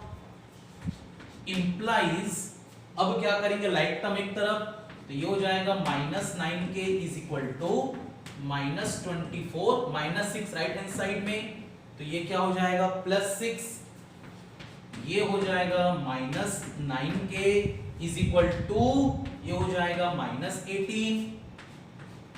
अब माइनस और माइनस दोनों साइड माइनस है, कैंसिल हो जाएगा, तो ये हो जाएगा अगला statement 9k is equal to 18, ये हो जाएगा k इज इक्वल टू 18/9, और अगला स्टेप में इंप्लाइज करके k इज इक्वल टू क्या हो जाएगा 2 हो जाएगा, 18/9 दैट इज 2। तो देखिए पहले कॉलम को हमने सॉल्व किया, लास्ट स्टेप में क्या आया, k की वैल्यू 2 आई। सेकेंड कॉलम को मैंने सॉल्व किया, k कितना आया 2 आया। समझ में आ गया, ये क्लियर हुआ k कैसे 2 आया, कोई दिक्कत नहीं, समझ में आ गया। चलिए अब इसको मैं रब कर देता हूं, इसको मैं रब कर दूं, इसको आपने समझ लिया कैसे सॉल्व करना है, ठीक है। चलिए अब हम कॉलम 3 को सॉल्व करेंगे। अब हम कॉलम 3 को सॉल्व करते हैं। तो देखिए कॉलम 3 में क्या दिया है, इंप्लाइज करके। अब मैं कॉलम 3 को सॉल्व करता हूं। कॉलम 3 में क्या दिया है, 2 कॉलम 3 में क्या दिया है 2/k + 2 इज इक्वल टू ये है -4 अपन -3k - 2 ये दिया है। अब इंप्लाइज, तो देखिए 2 को इसके साथ भी मल्टीप्लाई करेंगे तो भी लेफ्ट हैंड साइड में क्या आएगा, -4 को इसके साथ भी मल्टीप्लाई करेंगे तो भी के लेफ्ट हैंड साइड में आएगा। क्लियर है? तो किसी को भी मल्टीप्लाई कर लेते हैं पहले, तो अपन चलिए 2 को इसके साथ मल्टीप्लाई करते हैं, क्रॉस मल्टीप्लिकेशन। तो 2 को -3 के साथ मल्टीप्लाई करेंगे तो क्या आएगा, -6 के आएगा। 2 को -2 के साथ मल्टीप्लाई करेंगे तो कितना आएगा, -4 आ जाएगा। इज इक्वल टू -4 को के साथ मल्टीप्लाई करेंगे तो क्या आएगा, -4 के आएगा। -4 को 2 के साथ मल्टीप्लाई करेंगे कितना आएगा, -8 आएगा। इतना समझ में आ गया? चलिए अब इंप्लाइज, अब देखिए यहां पर क्या होगा, -6k plus 4k is equal to -8 plus 4। ये कैसे आया, -4k लेफ्ट हैंड साइड में आएगा तो क्या होगा, +4k, -4 राइट हैंड साइड में जाएगा तो क्या हो जाएगा, +4 इंप्लाइज -6k प्लस 4k ये हो जाएगा -2k, -8 प्लस 4 ये हो जाएगा सॉल्व करने पर -4। अब दोनों साइड माइनस माइनस है, कैंसिल हो जाएगा, तो ये हो जाएगा 2k is equal to 4 implies k is equal to 4/2 implies k is equal to 2। देखिए 2k इज इक्वल टू 4 तो k इज इक्वल टू 2 इधर डिवाइड होगा, 4/2 दैट इज 2, तो k बराबर कितना आएगा, 2 आ जाएगा। अब देखिए ध्यान से, मैंने 3 कॉलम सॉल्व किया, पहले कॉलम को सॉल्व किया तो k कितना आया, 2 आया। दूसरे कॉलम को भी सॉल्व किया तो k कितना आया, 2 आया। तीसरे कॉलम को भी सॉल्व किया तो यहां पर k कितना आया, 2 आया। तो इसका मतलब क्या समझे कि तीनों कॉलम को अगर हम सॉल्व कर रहे हैं तो k की क्या वैल्यू आ रही है, 2 आ रही है। इसका मतलब ये हुआ, इसका मतलब हम क्या लिखेंगे, इसको मैं रब कर दे रहा हूं ये वाला साइड। इसका मतलब हमको क्या समझ में आया कि k की वैल्यू क्या निकली, तीनों को सेटिस्फाई कौन कर रही है, तीनों कॉलम को 2। तो इसका मतलब हम क्या लिखेंगे यहां पर, तो यहां पर हम लिखेंगे फ्रॉम अबव, मतलब इन सब को सॉल्व करने के बाद from above we can say that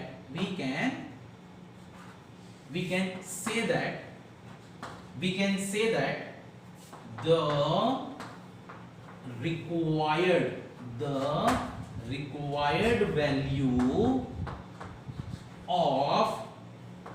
k is 2, required value of k is 2।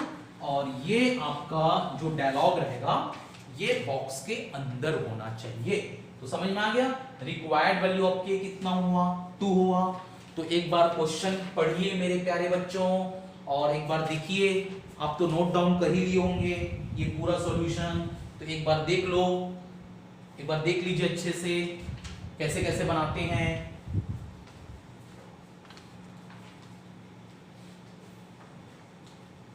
Clear हो गया, ये समझ में आ गया। तो मेरे प्यारे बच्चों, आज के वीडियो का ये हमारा लास्ट क्वेश्चन था। तो समझ में आया आज मैं क्या पढ़ाया आपको। तो मैं आपको सबसे पहले क्या पढ़ाया था, सबसे पहले मैं आपको पढ़ाया था, क्या पढ़ाया था मेरे प्यारे बच्चों, कि nature of lines and consistency के बारे में बताया था आज आपको। तो मैंने आपको 4 कॉलम बताया था, वो 4 कॉलम को आप अच्छे से रिवाइज करेंगे, नोट डाउन करेंगे। क्या बताया था कि कंपेयर द रेशियोज, फिर ग्राफिकल रिप्रेजेंटेशन के बारे में बताया था, अलजेब्रिक रिप्रेजेंटेशन के बारे में बताया था, फिर कंसिस्टेंसी के बारे में बताया था। वो टेबल को आप अच्छे से नोट डाउन करेंगे और उसको अच्छे से समझेंगे। नहीं समझ आया तो वापस मेरे से पूछेंगे। क्लियर है, ठीक है, समझ में आया मेरे प्यारे बच्चों।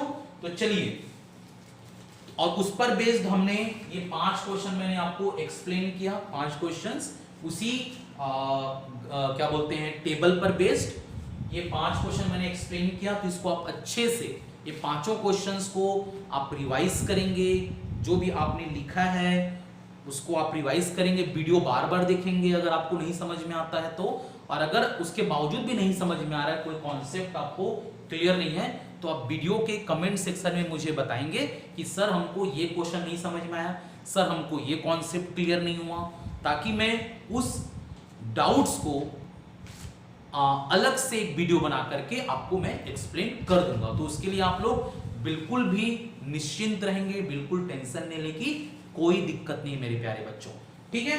तो अब आपको क्या करना है, अब आपको क्या करना है मेरे प्यारे बच्चों, अब मुझे आपका सपोर्ट चाहिए, आपका फीडबैक चाहिए, आपका मोटिवेशन चाहिए, आपका सजेशन चाहिए, आपका एडवाइस चाहिए। तो करना क्या है, अब आपने वीडियो देख लिया पूरा, अब आपको कमेंट सेक्शन में ये बताना है कि आपको आज का वीडियो कैसे लगा, मेरी टीचिंग स्टाइल कैसे लगी, वीडियो की क्वालिटी कैसे लगी, ये मुझे आप फीडबैक दें ताकि आने वाले वीडियो को मैं और बेहतर तरीके से बना सकूं। अब मेरे में कुछ कमी बेसी होगा तो उसको मैं इम्प्रूवमेंट कर सकूं, ठीक है मेरे प्यारे बच्चों। और अगर मेरा मेहनत, मेरी टीचिंग स्टाइल, हमारे वीडियो क्वालिटी आपको अच्छी लग रही होगी तो जरूर हमारे इस वीडियो को आप लाइक कर दें, इसको शेयर करें अपने फ्रेंड्स के साथ, जितने भी आपके जो भी फ्रेंड सर्कल हैं उन सभी के साथ इस वीडियो को आप शेयर करें ताकि उनको भी ये वीडियो पहुंचे। और उसके बाद आपको क्या करना है, लास्ट में हमारे YouTube चैनल को सब्सक्राइब कर देना है अगर अभी तक आपने सब्सक्राइब नहीं किया है हमारे चैनल को। और सब्सक्राइब करने के बाद बेल आइकन को जरूर प्रेस करिएगा ताकि जब कभी भी हम वीडियो अपलोड करें आपके पास तुरंत वीडियो का नोटिफिकेशन आ जाए और आप सबसे पहले हमारा वीडियो देख सकें। तो लास्ट में यही बोलना चाहूंगा मेरे प्यारे बच्चों, आपको अगर कुछ भी प्रॉब्लम होता है तो उस प्रॉब्लम को आप अपने मम्मी के साथ, अपने पापा के साथ शेयर करिए। और ऐसा भी लगता है कि वो प्रॉब्लम्स आप मेरे साथ भी शेयर कर सकते हैं तो आप मेरे साथ भी आप प्रॉब्लम शेयर कर सकते हैं, ठीक है मेरे प्यारे बच्चों। तो मिल करके आप, मैं, आपके मम्मी पापा मिल करके आपके लाइफ में जो भी प्रॉब्लम चल रही है, चाहे वो एजुकेशनल प्रॉब्लम, चाहे वो पर्सनल प्रॉब्लम, मिल करके पूरा आपके प्रॉब्लम को सॉल्व करेंगे। और तो हमेशा पॉजिटिव रहिए, हेल्दी रहिए, मोटिवेटेड रहिए, स्माइल करते रहिए, हैप्पी रहिए, जहां भी हो, जैसे भी हो, खुश रहना सीखिए। Wish you all the best मेरे प्यारे बच्चों, be positive. Thank you for watching our videos. इसी तरीके से हमको प्यार करते रहिए और मोटिवेट करते रहिए हमें, ठीक है। तो लास्ट में ही बोलना चाहूँगा, जय हिंद, जय भारत।